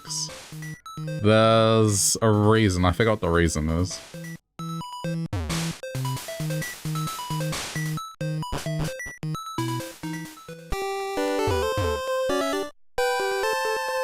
A lot of the naming, it comes from Eastern mythology. Like when it's stuff like that. But also, originally, and this is more useless trivia than I know, but there was a cut baby version of Vulpix. So Vulpix was going to be part of a 3-stage evolution. So the joke was, you know, the baby would have 1 tail, then it would go to 6 tails, and then it would go to 9 tails. So the naming convention reflected that originally, and then they changed it. Because IX is like 9, so the last phase would have been Vulpix.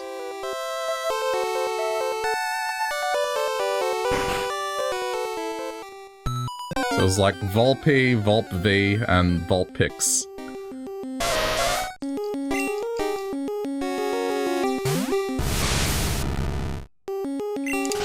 Alright, I'm gonna go look for Muck.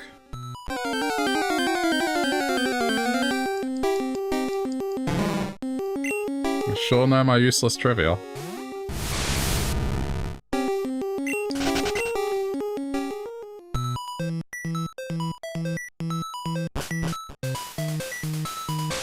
Okay, let me just look at the map. Is it this floor? This is floor 2, so it is 1 more up.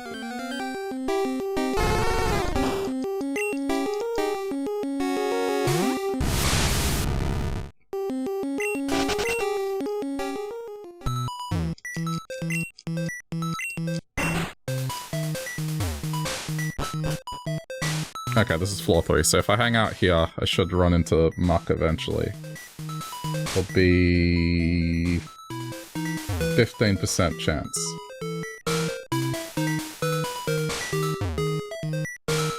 I mean, Ninetales is like a mythical fox, so it's definitely designed after Japanese lore. There it is.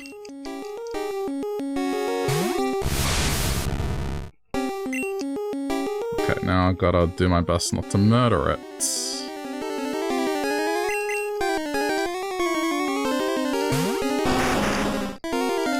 I'm not even gonna get into what the fox says.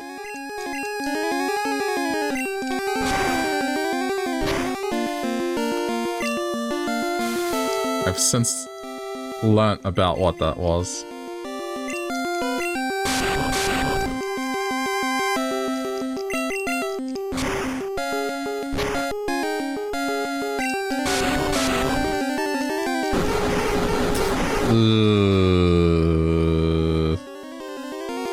Attack. Okay. Uh-oh. That's not good.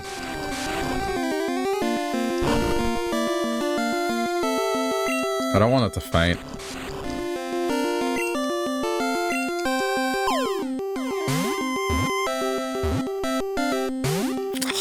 Come on.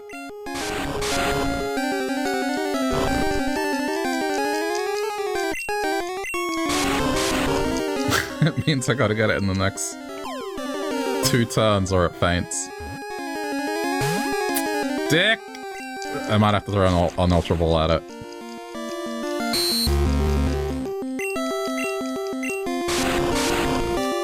Alright, it's getting desperate. I need to throw an Ultra Ball at it.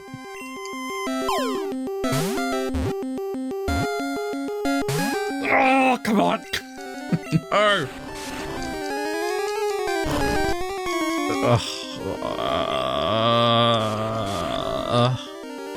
It might be able to survive 1 more.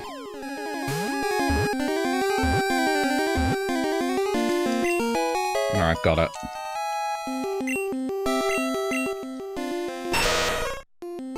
Thickly covered with a filthy vile sludge, it is so toxic even its footprints contain poison.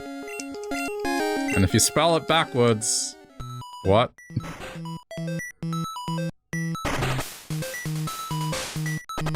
Gotta admit the game isn't your favorite, really? Never played these growing up?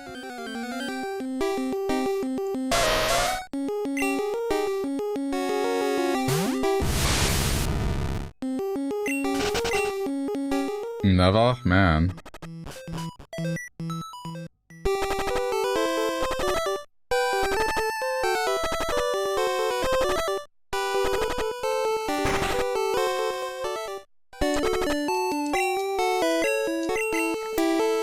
I spent so much time in this game in particular.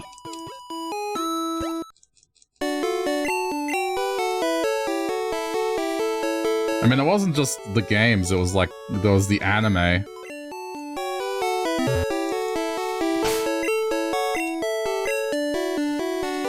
It was on Cheese TV, so it was just one of those things that became popular.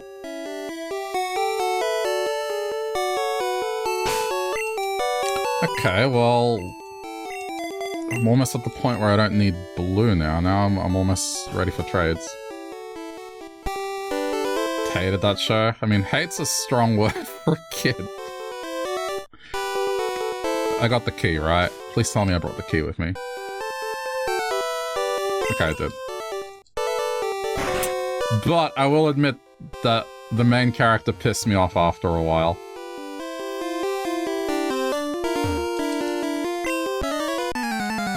I stopped watching it because it just annoyed me, ultimately. The main character would do this thing where he would get a Pokemon that was super strong and then was like, I'll let you go. And the first couple of times was like, alright, it's a heartfelt moment. The Pokemon is gonna guard its family or like a group of friends or whatever. Fair enough. But then it just got annoying. It just did that every damn time.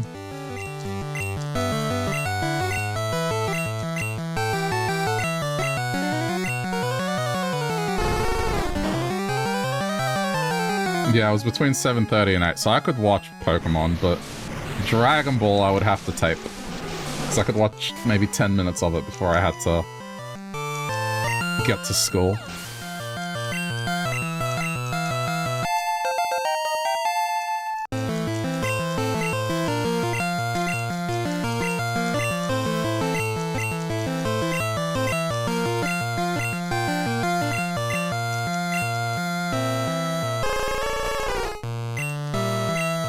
Ninetales. Am I the eldest? I am, yes. I am an older sibling. This is why I am very patient and don't get riled up easily. I mean, if someone's trying to rile me up, I will rile myself up if I'm getting salty at a game.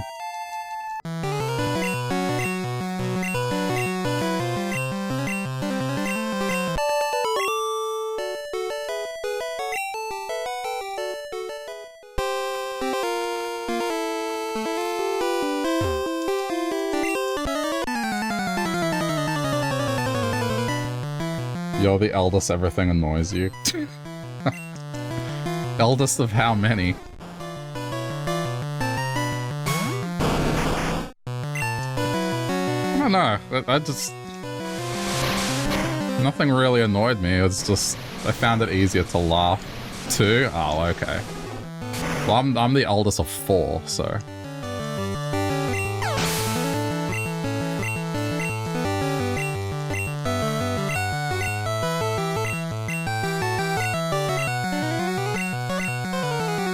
Then I serve as an older cousin to a lot.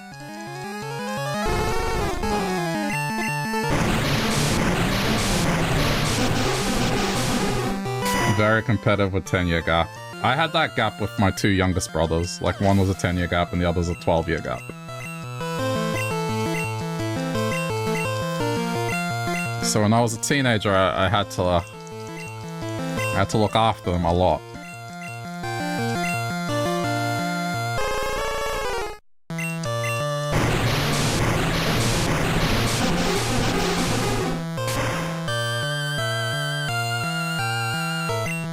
You hated that? I didn't mind it. That was fine.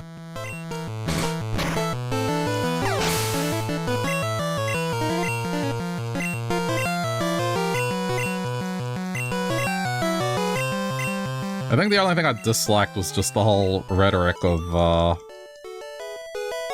like, you're older, you're the eldest, you should know better.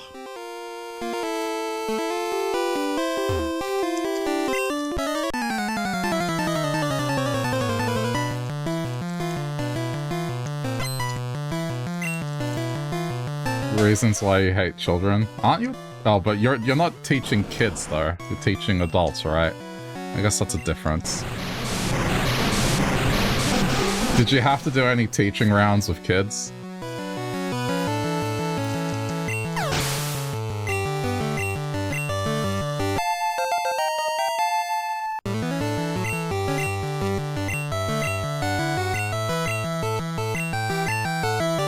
Don't teach juniors, fair enough. Definitely takes a high level of patience to do that.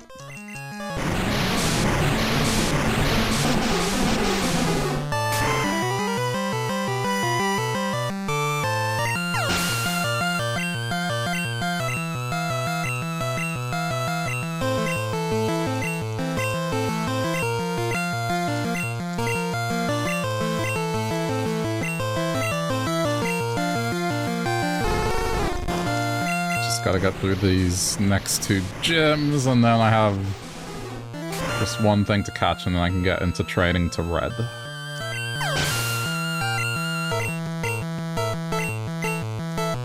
But sometimes you want to change to primary teaching and read stories all day and color in. Yeah, but then... here's the thing. I had a teacher that quite clearly didn't like children, and the memories I have of her are just, like, extremely negative.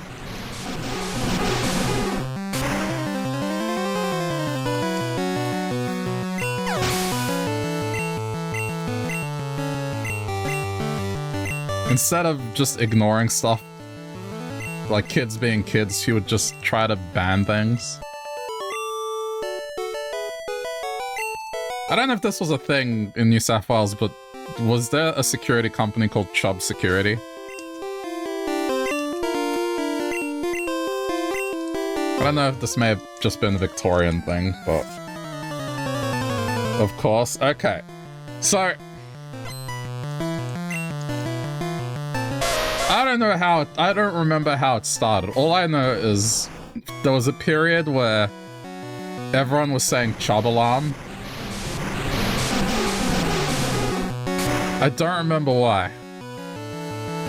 All I remember is this principal held an assembly, and because she was getting so annoyed by hearing Chubb alarm, she banned the word and would give detentions out to anyone caught saying Chubb alarm.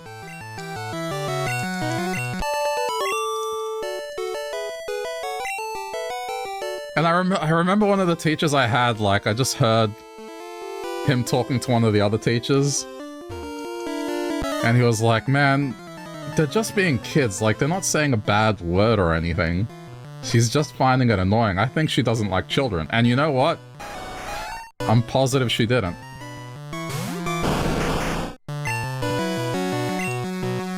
Yeah. It's just... kids being kids. There were so many stupid things you would hear, and then kids would just repeat it and find it hilarious. And eventually they get bored of it and move on to the next thing. It's like... just don't pay it any attention.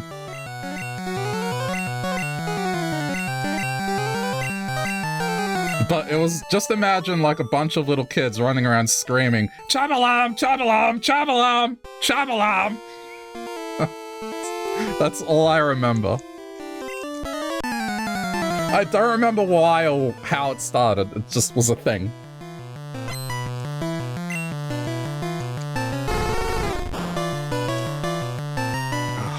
Yeah. Assemblies that would just outright ban things we were having fun with were pretty common with her.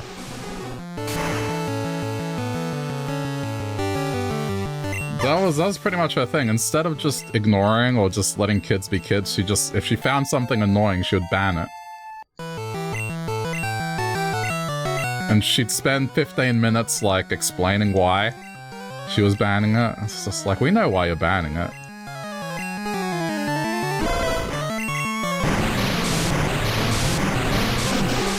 She did ban Tamagotchis, yeah. She banned Pokemon cards. Pokemon cards were fair enough. Pokemon cards were fair enough. That one I'll give to her because it did cause fights.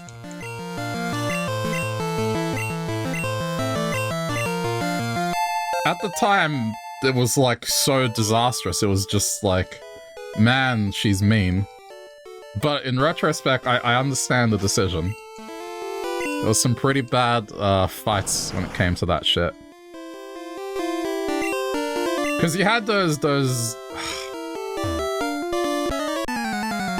kids that would be like, hey, let's play for keeps. And then they would make up rules on the spot and take your cards.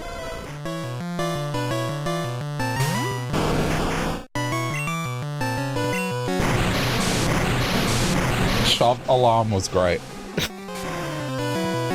I don't think it was even a commercial. Like, I don't think we heard a I don't know where it came from. I wouldn't be able to guess, but... I have two theories. There was either a commercial, or the alarm went off and Chubb security came.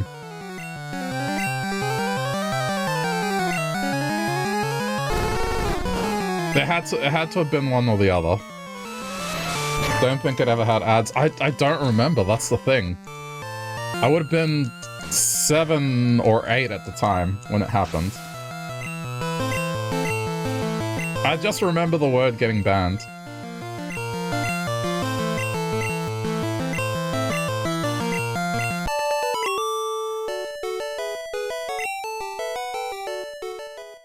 I think the worst one was she banned Tiggy, which tag, for those that don't understand the word.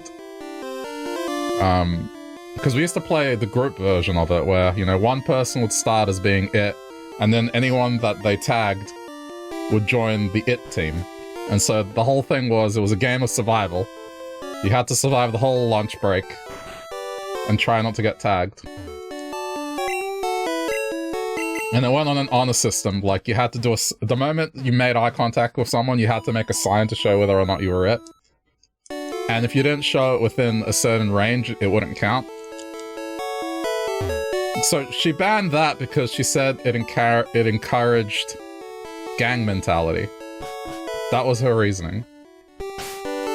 And I'm pretty sure the reason she banned it is because there was just a lot of kids being noisy, like in a large group in front of her office, pretty much.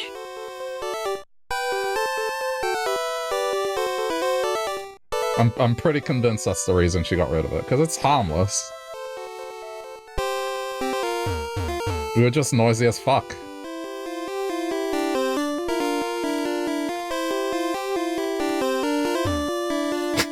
Fuck that bitch. Do you want to hear the absolute worst one that I just think from time to time? And this one actually, it hurt quite a bit. But every now and then I just think to it, so... in the school, they had a bunch of computers that they were going to get rid of. So they were like these old black and white screen Mac computers. And they were going to upgrade them. So, you know, they were talking about how they're getting new computers, blah, blah, blah.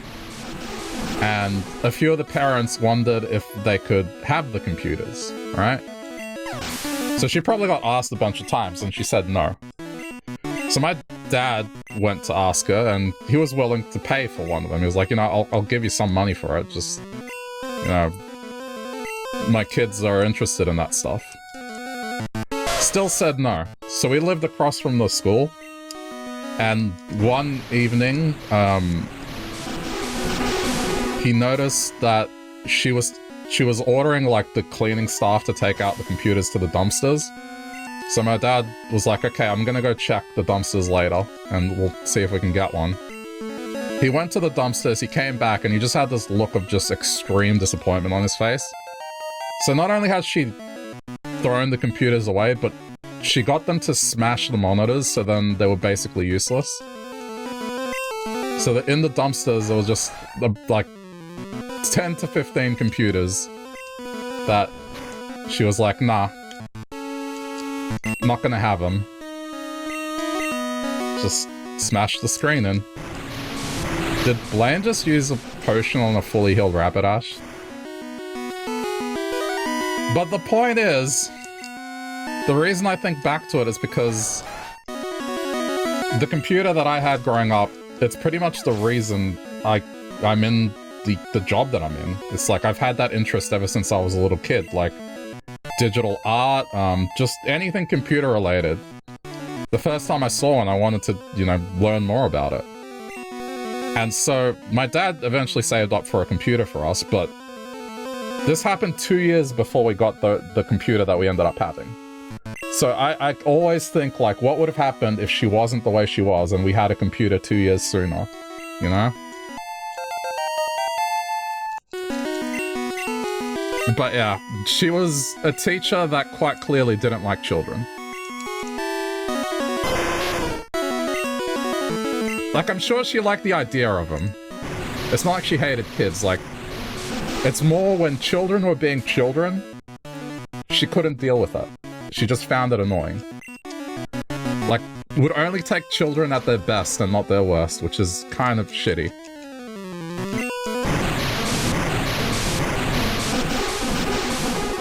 She probably had one husband her whole life. I think she was in her 30s at the time, if I'm not mistaken. The one I watched Smarter? No. The one I got was barely able to run paint.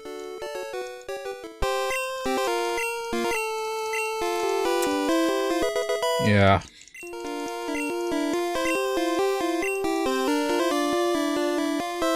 I had that computer until basically the end of high school.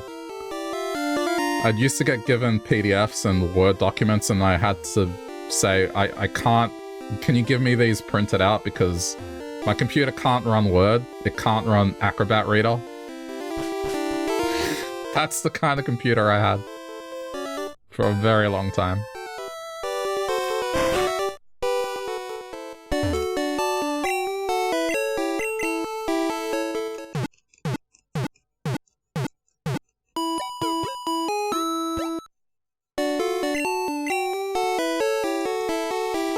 It wasn't until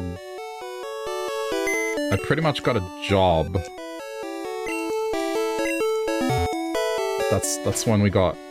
First my dad got a computer for himself, and then I got one for myself afterwards. Well, not for himself. He got one for everyone, but... It wasn't that great.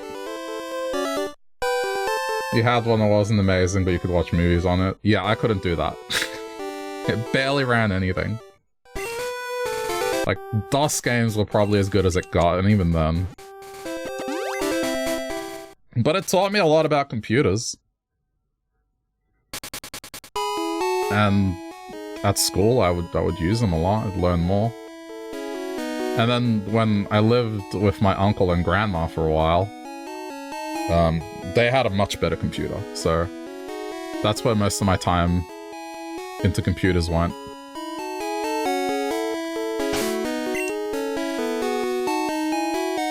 Were they expensive? It's not that they were expensive, it was just that we were a poor immigrant family. Like, that's what it came down to it.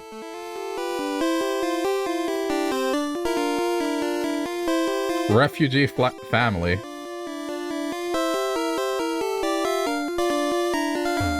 Telling me that's the uncle with the cool friend. It is, yes. That's where my experiences and seeing all those shenanigans, they come from that era where I lived in the same house as them. Where my parents were refugees. They were...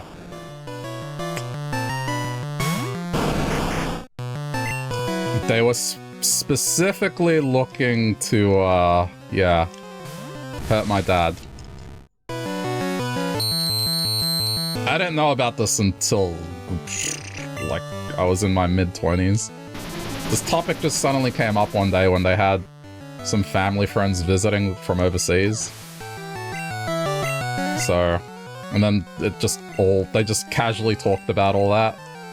I suppose I never asked, like I'm sure my dad would have said something if I had asked, but I don't know, I guess I never thought about it.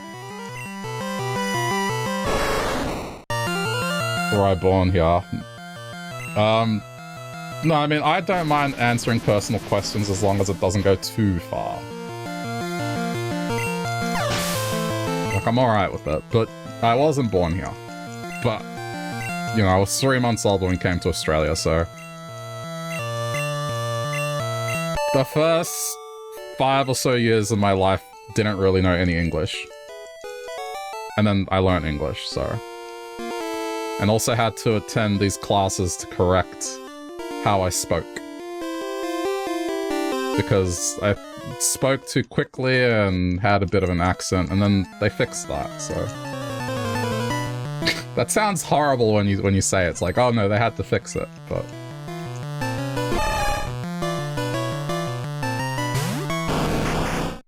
No, I mean, if it's something too personal, I'll be like, that's too personal.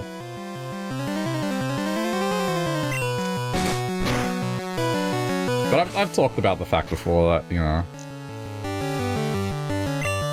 heritage is Central American, and the reason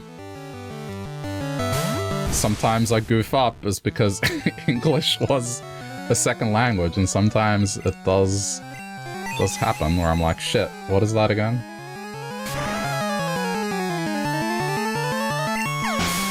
You went ESL because they couldn't work out which languages you were switching between. Oh shit. I wasn't in ESL. For me, it was more I had nuances with how I spoke English, but when it came to written English, I was fine. It was just the spoken word that...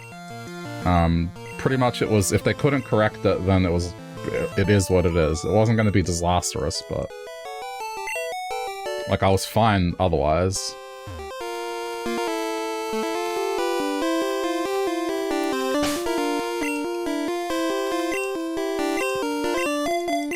You're being a little shit if you're honest. What, doing it on purpose?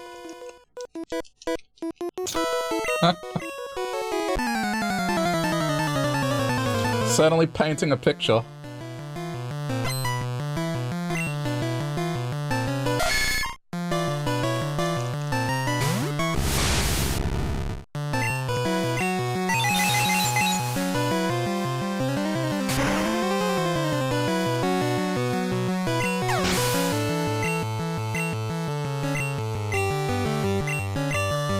Yeah, I mean, I consider myself Australian, but it's just... there are definitely times where I do feel... where it's not the case. It's just like, I get a reminder, oh yeah, right. There was a point in time where I most certainly wasn't.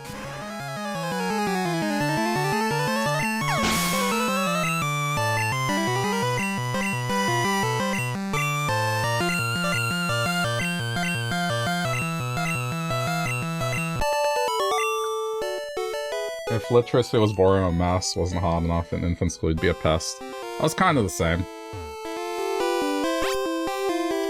A common thing I would get in my report was, you know, that I was... overall, I was a really good student, and that I was smart, but the issue came down to, like, if I ran out of stuff to do, or if stuff was too easy, like, I'd be a pain in the ass. Not in those words, but...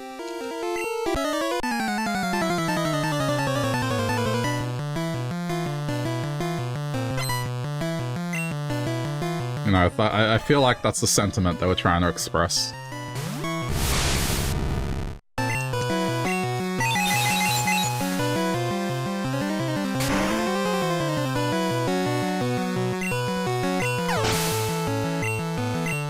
A diligent student can easily be distracted. That's the thing. It's not that I was being distracted. Like, I got all my shit done. It was just... like, if I was working on something, I'd be focused. But then when I'm done, I'm obviously done with it, so what am I gonna do? And some teachers, they don't really have much plan for students that finish their stuff. They kind of just go, oh, just sit there and read or something like that.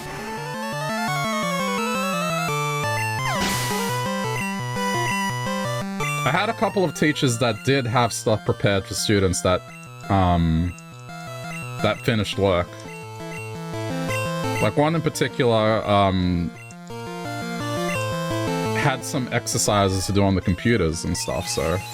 which, man, I appreciate that teacher so much.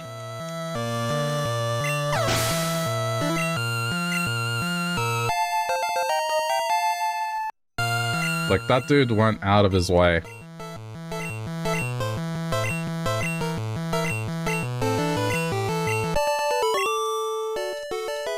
You couldn't read a book in earnest till you were 30. That's fine. I still can't really read books unless they're non-fiction. Fiction is just, to me, I don't know. I'd rather just watch something. If it's non-fiction, then for some reason it keeps my interest. But when it comes to just fantasy stuff, I'd rather have visuals to go with it.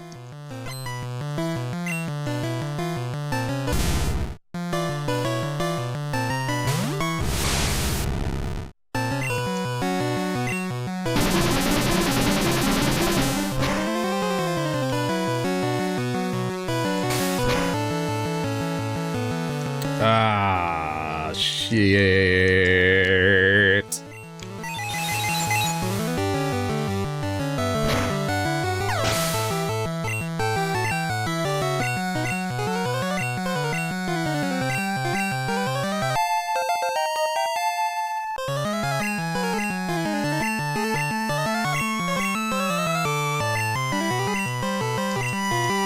Go back to Blastoise.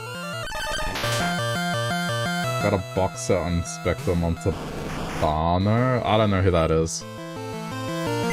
See?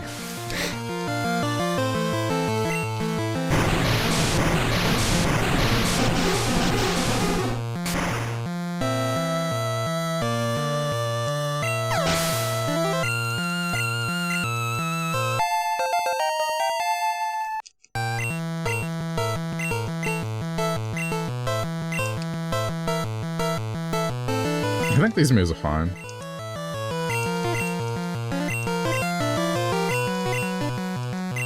You love him? I mean, what is that, like a Sherlock Holmes equivalent?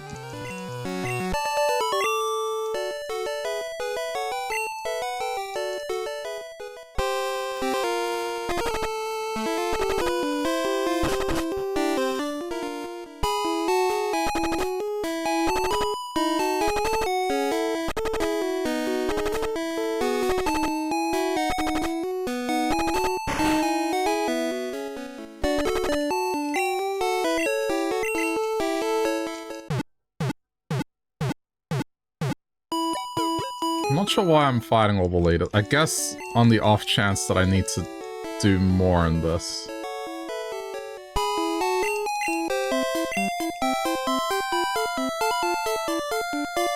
But I mean, my idea was to get Blue to the point where I'm not finishing it, but just getting the Pokemon that I need from Blue, and then not going further with it. But that being said, Blue has a lot more money, so it might be easier to get Porygon with Blue. So there's probably like a scenario where I will get Porygon through Blue. It just depends how much coins I can get with this money I have. Yeah, honestly, books is like the only topic that I'm very weak at if I'm talking to someone. It's just, sports at the very least to some degree, like, I can offer something in conversation, but with books, like, I got nothing. Other than, unless they're into like non-fiction books and that sort of stuff. But for fictional stuff, it's just...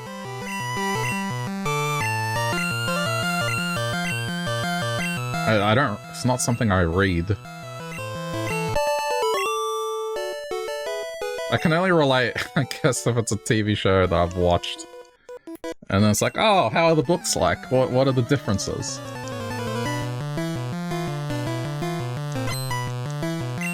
Okay, I will say, though, I did read the Walking Dead comics. Comics doesn't count because they're more of a visual medium than a book. So I do know the differences between the written and the TV show, but ultimately I did stop watching the TV show. I don't know, I kind of reached a certain point where I was like, that's detective books, okay. But what kind of crime is it? Because there's like gory crime, there's psychological thriller crime, or there's just like general crime.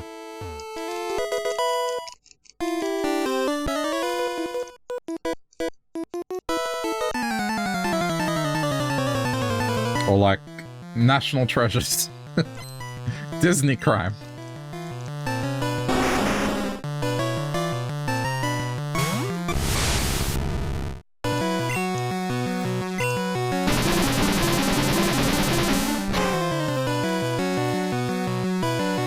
Okay, well...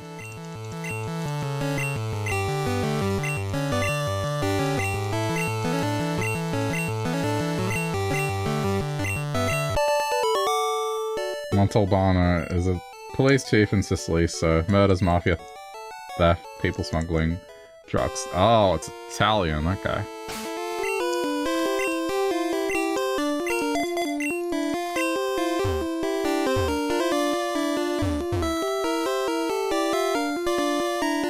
It's cozy because it's a cozy mystery, right? So it would build, like, descriptions of scenes, I guess.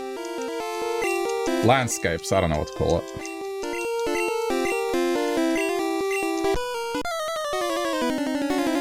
Try to paint you a picture.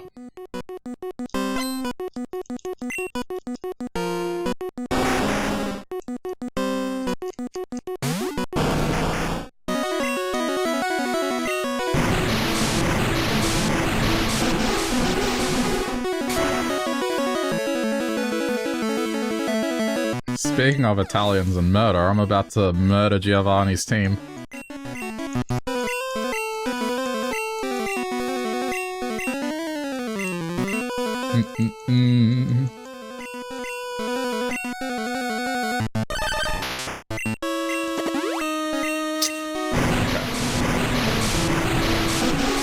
People die for no reason and incidents die too. I feel like it doesn't happen in English language TV and books.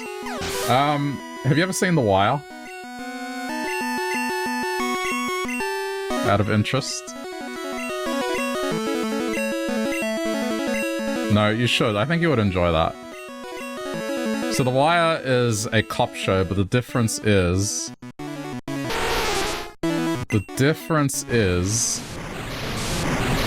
that it follows a cast of characters. So both good... well, quote, good. There's no such thing as a good character. Good guy. It's more, there are characters that are police, there are characters that are people in the drug world, there are characters that are people involved in organized crime, there are characters that are kids. And it kind of follows the vicious cycle of just... it's all fictional, by the way. It's not non-fiction. It's not a documentary, it's a drama show. But the point is, it's just the vicious cycle of just, you know, how people get into crime. It has quite a few well-known actors in it.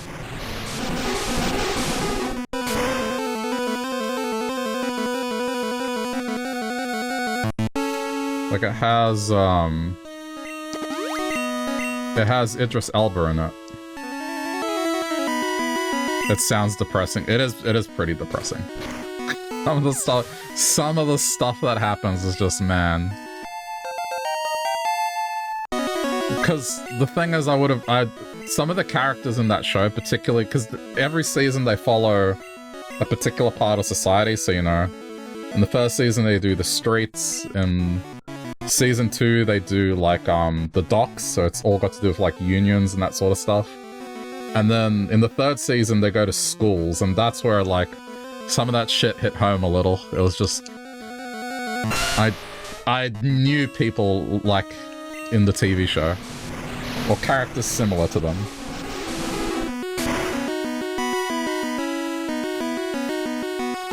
But, yeah, at its heart, it's like... it's a cop show, effectively, but...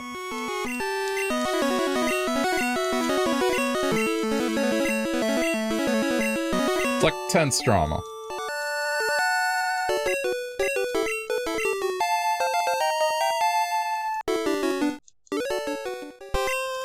Not a fan of depressing. That's fair enough. This is more just, I guess... the depressing aspect is just if anything with it resonates to you. Otherwise, if it doesn't resonate, it's just a crime show. I think the part that's depressing is, like, where you maybe haven't seen the experience, but you can kind of picture it happening to someone, you know? That's, I think, the depressing part of that show.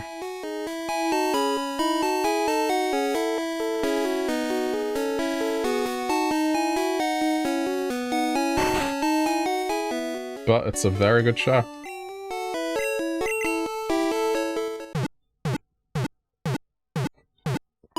But yeah, if you want to talk about, like, TV shows where people die for no reason and innocents die too, that's The Wire. You can't get attached to a main character because there's no such thing as, like, a good guy that'll survive to the end in that show. It's just a person. Like, you're not rooting for anyone, really.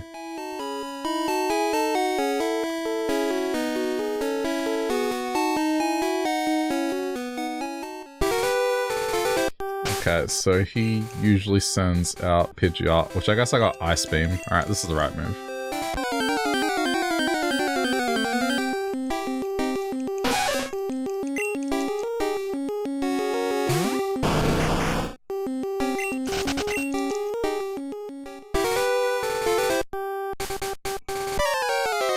Alright.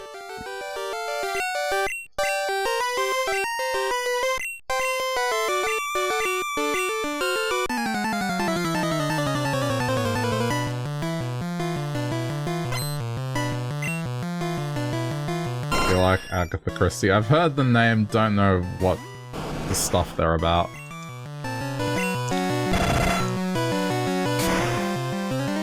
Again, it's just not the circles I move in.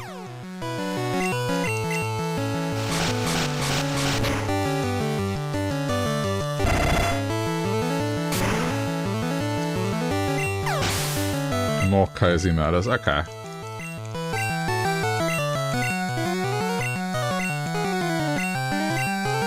That's just the term cozy and murder being so close together.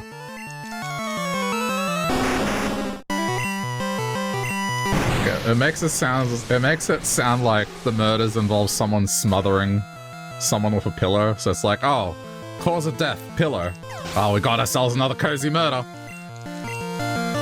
Cause of death, blanket. Constriction to the point where blood flow stopped.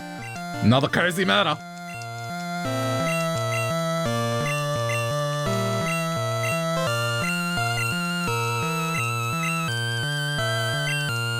Damn this cozy murderer. It's the calling card.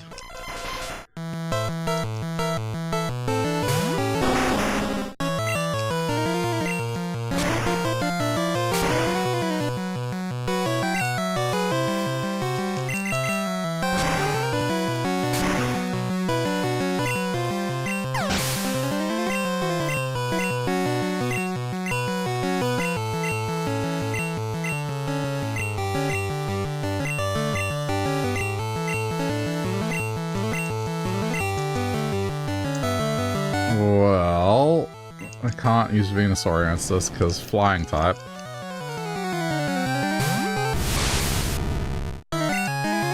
Holy shit, it's level 47. But to be fair, I did well against this even without it. It's okay, it's not like I need to beat the Pokemon League in this file.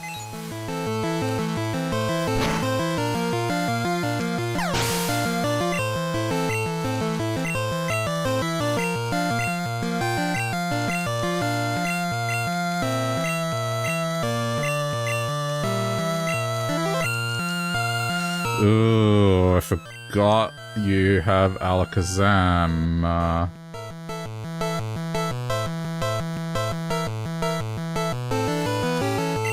Alright. Ooh, it's level 50.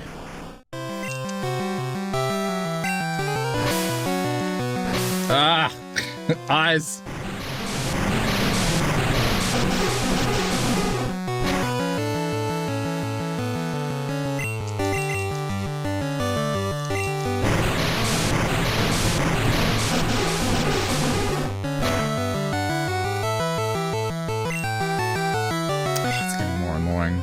Stop.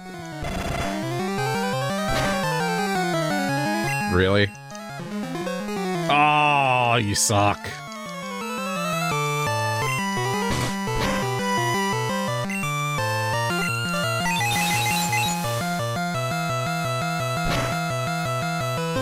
Please no crit. Please no crit. Please no crit!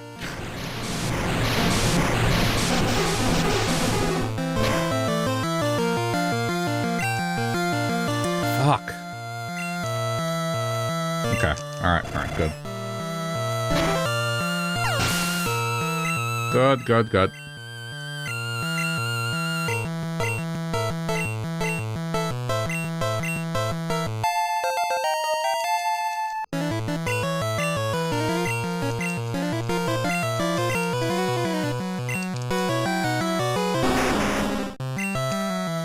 Get out of here. Oh no, I might die. Shit.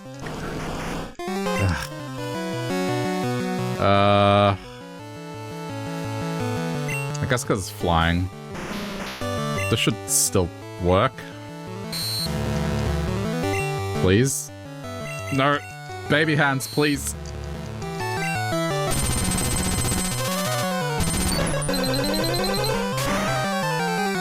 This should be twice as effective. There we go. Alright, cool.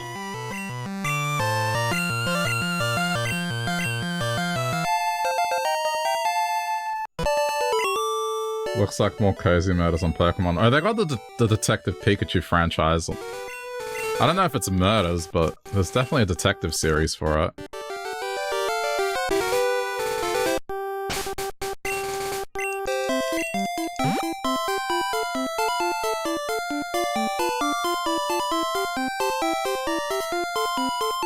I think Detective Pikachu tries to be like that Sam and Max game. I wouldn't call it a cozy murder. Some depressing things very early on.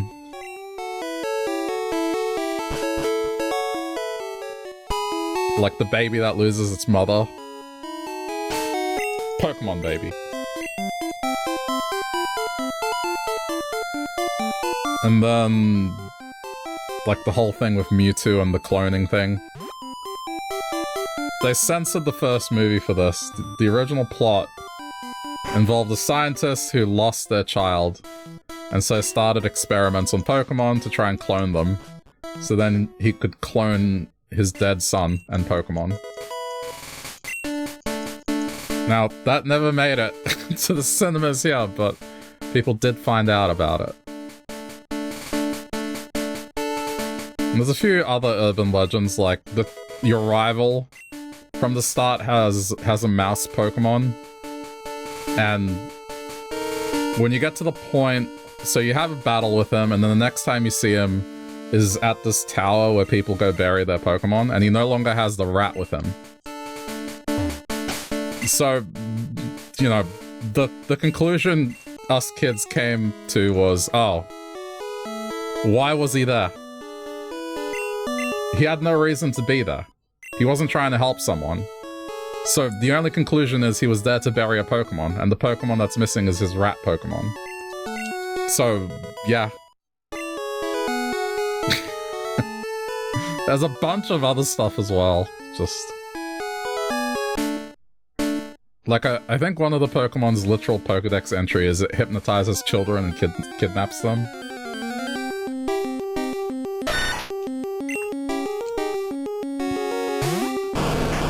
Nah, like... eventually, they'd stopped all that stuff and there's not as much dark things. But like, this Pokemon here, for example, was rumored to be like the failed experiments of the cloning.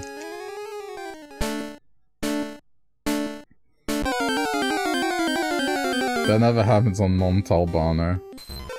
Quick robbery, mafia execution, Pokemon shit sounds unethical. Oh. The cloning, perhaps. And then the other thing they don't touch on is like one of the characters talks about how Pokemon saved them in a war. They don't ever reference that war ever again, but, you know, the dude's not old, so... canonically speaking, this game is set a few years after a war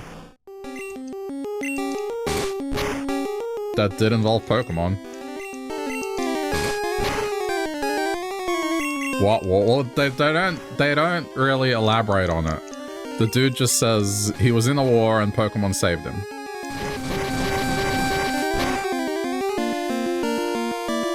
So, They don't ever mention it ever again.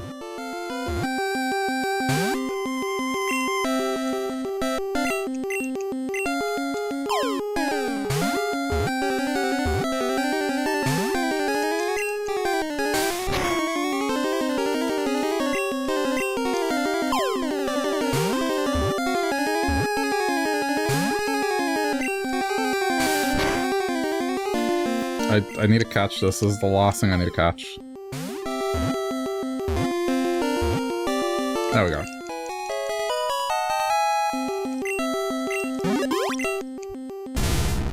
Okay. Curls up into a spiny ball when threatened. It can roll while curled up to attack or escape. Alright, well, that's pretty much it. I need to get to... Okay, here's the thing.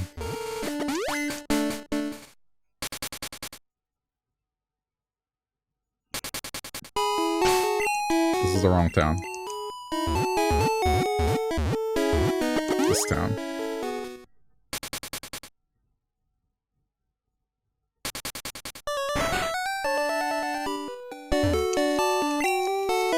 I'm probably gonna swap to red now, but the curiosity is the money I have enough to buy... Okay. I need to do some math. We all like math, alright? So let me see. Oh, I don't have the... I didn't get the coin case? I just need to figure out how much money I need exactly to purchase Porygon. Alright, we need to... This dude lost all his money, so hands over his gambling case to a child.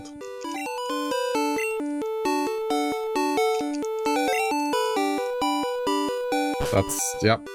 They got rid of this in the remakes, but... Gambling den.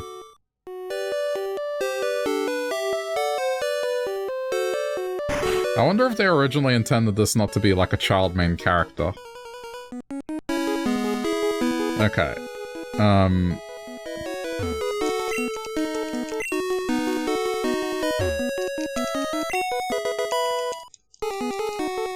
not gonna bother playing.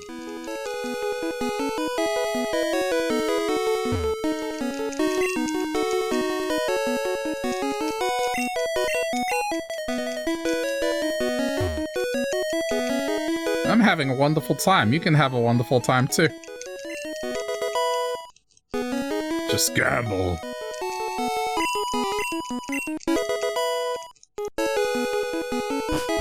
Okay. Alright, so... 6,500 for Porygon. Okay. 6,500, so I need 6,450 coins. And then... Okay.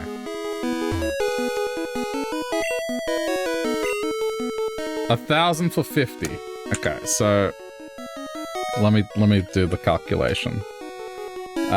So I have 6,450 divided by 50. 129 times 1,000.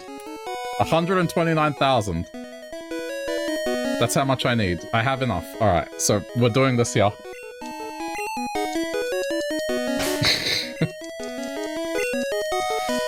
Alright, so yeah, we're gonna be here for like, I don't know, 10, 15 minutes, so...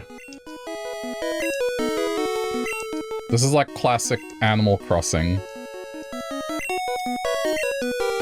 Rich boy. Well, this file did not have any struggles.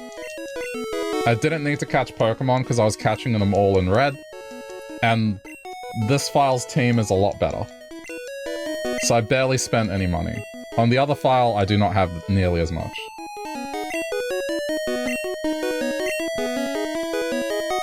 Tell your story for 10 minutes? I don't have stories. How about you tell me a story for 10 minutes, huh? You have plenty of them, clearly. Like, there's a murder mystery or two in there. Like, what's the best murder mystery you've read from Montalbano, or whatever the name is?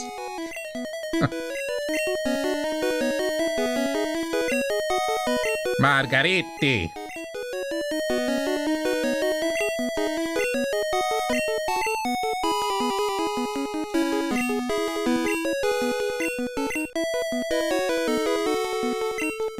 I haven't seen Inglourious Bastards in a while. It was a good movie.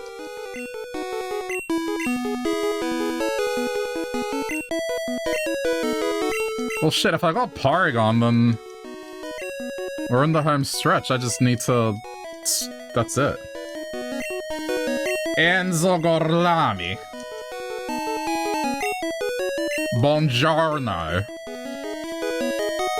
Gorlami. Dominic the Coco. That's the other one.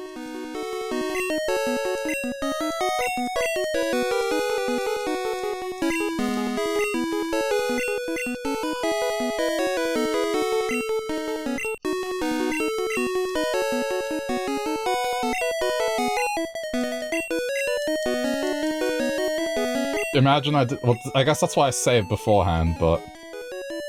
Just imagine I did my math wrong.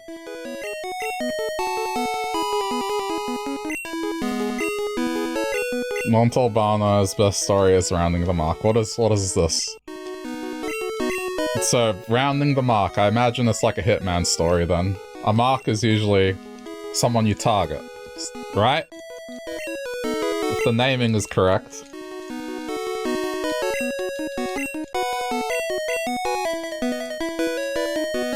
Montalbano, it just sounds like how in The Simpsons people watch Matlock and MacGyver. I just feel like it almost sounds like the equivalent of that. It's just Italian MacGyver.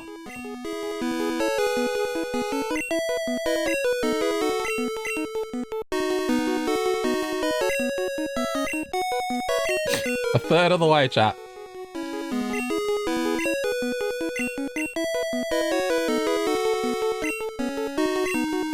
Okay, so this wasn't too bad. You can do this without missing, no?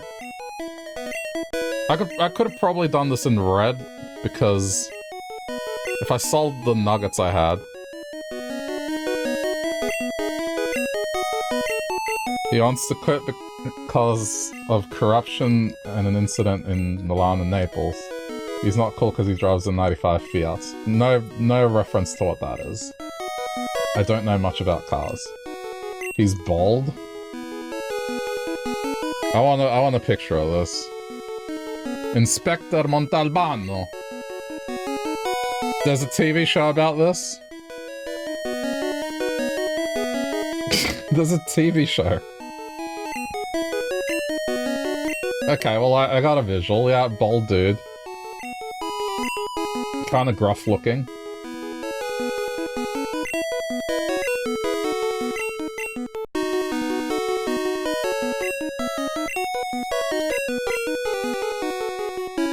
It's been on for 20 years. Alright, so yeah, it is... It's one of those shows. The UK has Doctor Who. I guess Italy has Montalbano. I'm sorry. I used to do this to my Italian friend as well.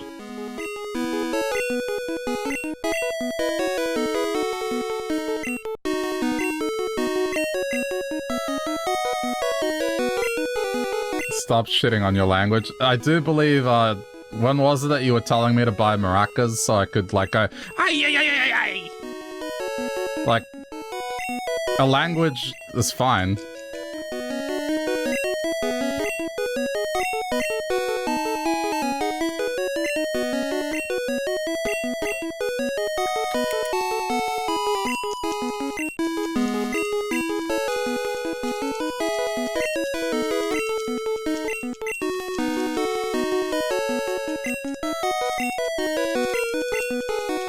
It's alright, like, I speak Spanish. It's, like, derived from the same origins. We have our pronunciations like that as well.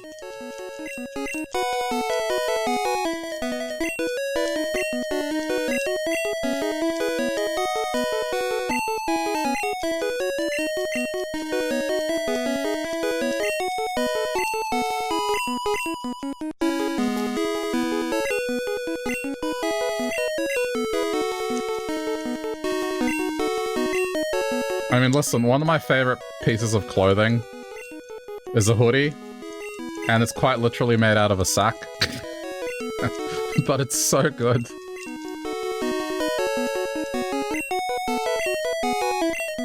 Yet to speak Spanish? The lies, I've spoken Spanish before. I said the Spanish word for Smurf.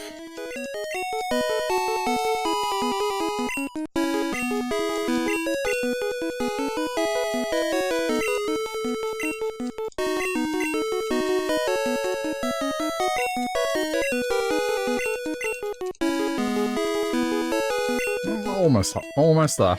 This isn't taking nearly as long as I thought it would. And I may have made a miscalculation. It seems like I have enough money. What's blue in Spanish? Azul. I mean, probably similar in Italian.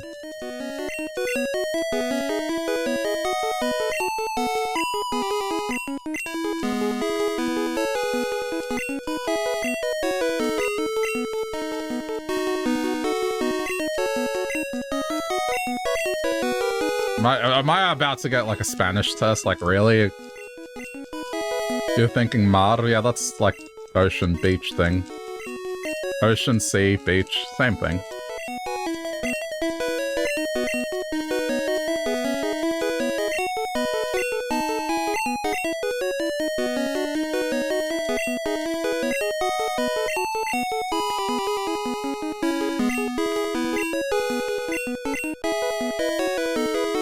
No, I know certain swear words definitely carry across Latin languages.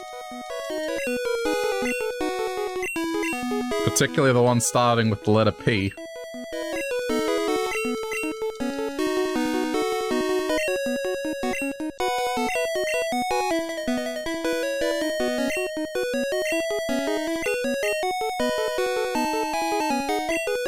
Alright, nearly there. Another 1,000 or so, and then Porygon.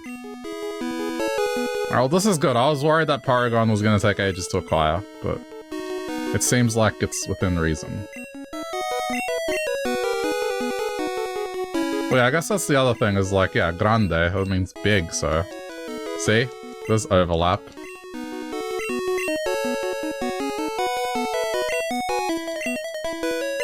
So in a way, when I was, you know, pronouncing those surnames, like, there are certain surnames in Spanish that have that same sort of pronunciation.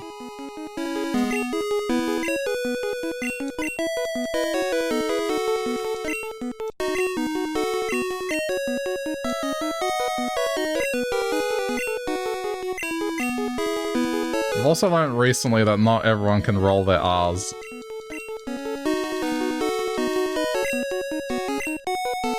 I thought that it was something that whilst even if you didn't do it in your day-to-day, you should be able to be capable of it.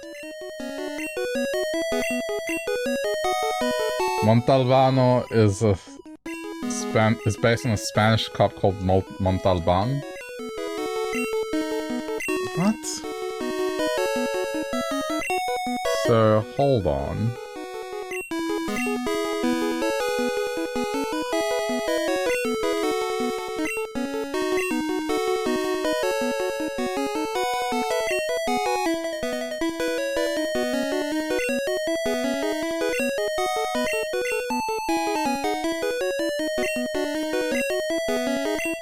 Right, okay.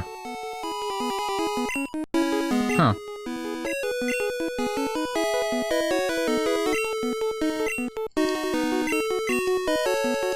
Well, there you go.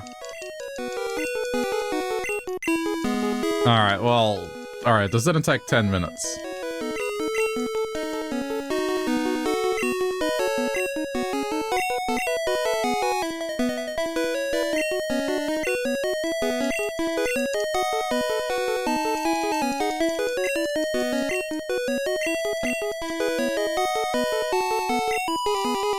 Good, there we go. Porygon. I need to make room.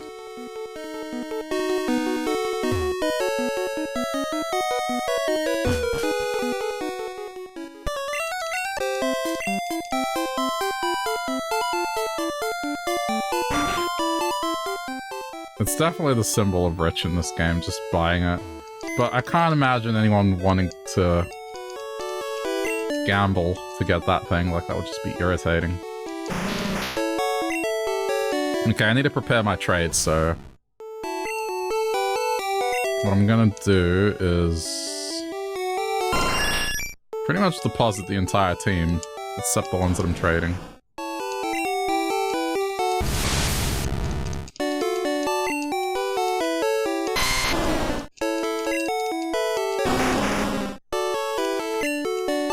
Okay, Pinsa, Magma,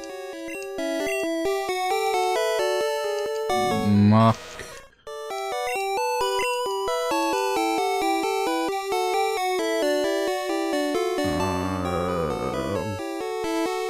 hold on, ones that I'm not duplicating.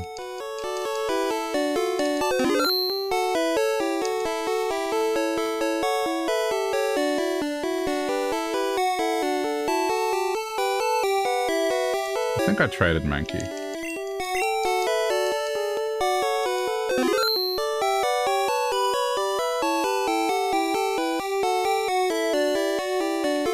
Meow.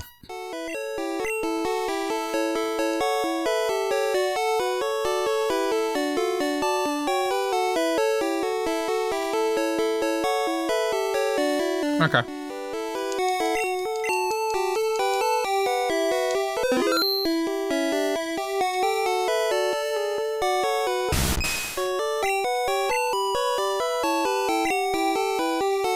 I'll do that later.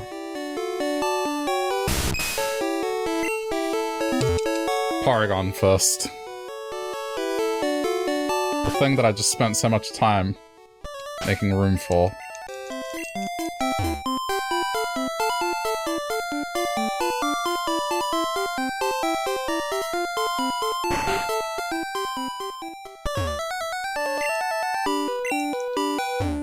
What else do they have?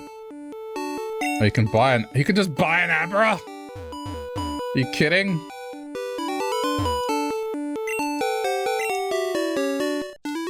I could have just bought an Abra. That one time I needed one. Okay. And that's Porygon acquired.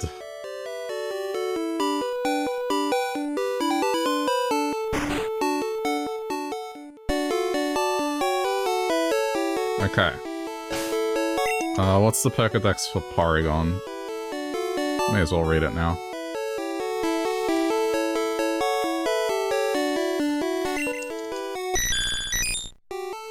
A Pokemon that consists entirely of programming code, capable of moving freely in cyberspace.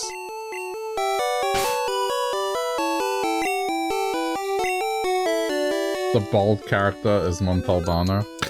Every bald man is Montalbano. It's like that Family Guy skit. Oh my god, it's Jackie Chan.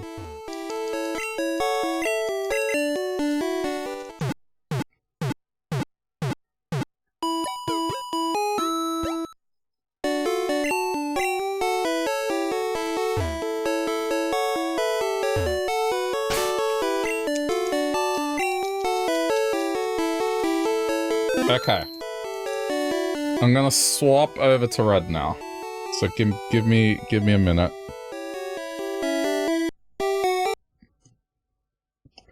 In fact, this is probably a good place to divide it, I think. So I'm gonna do that too.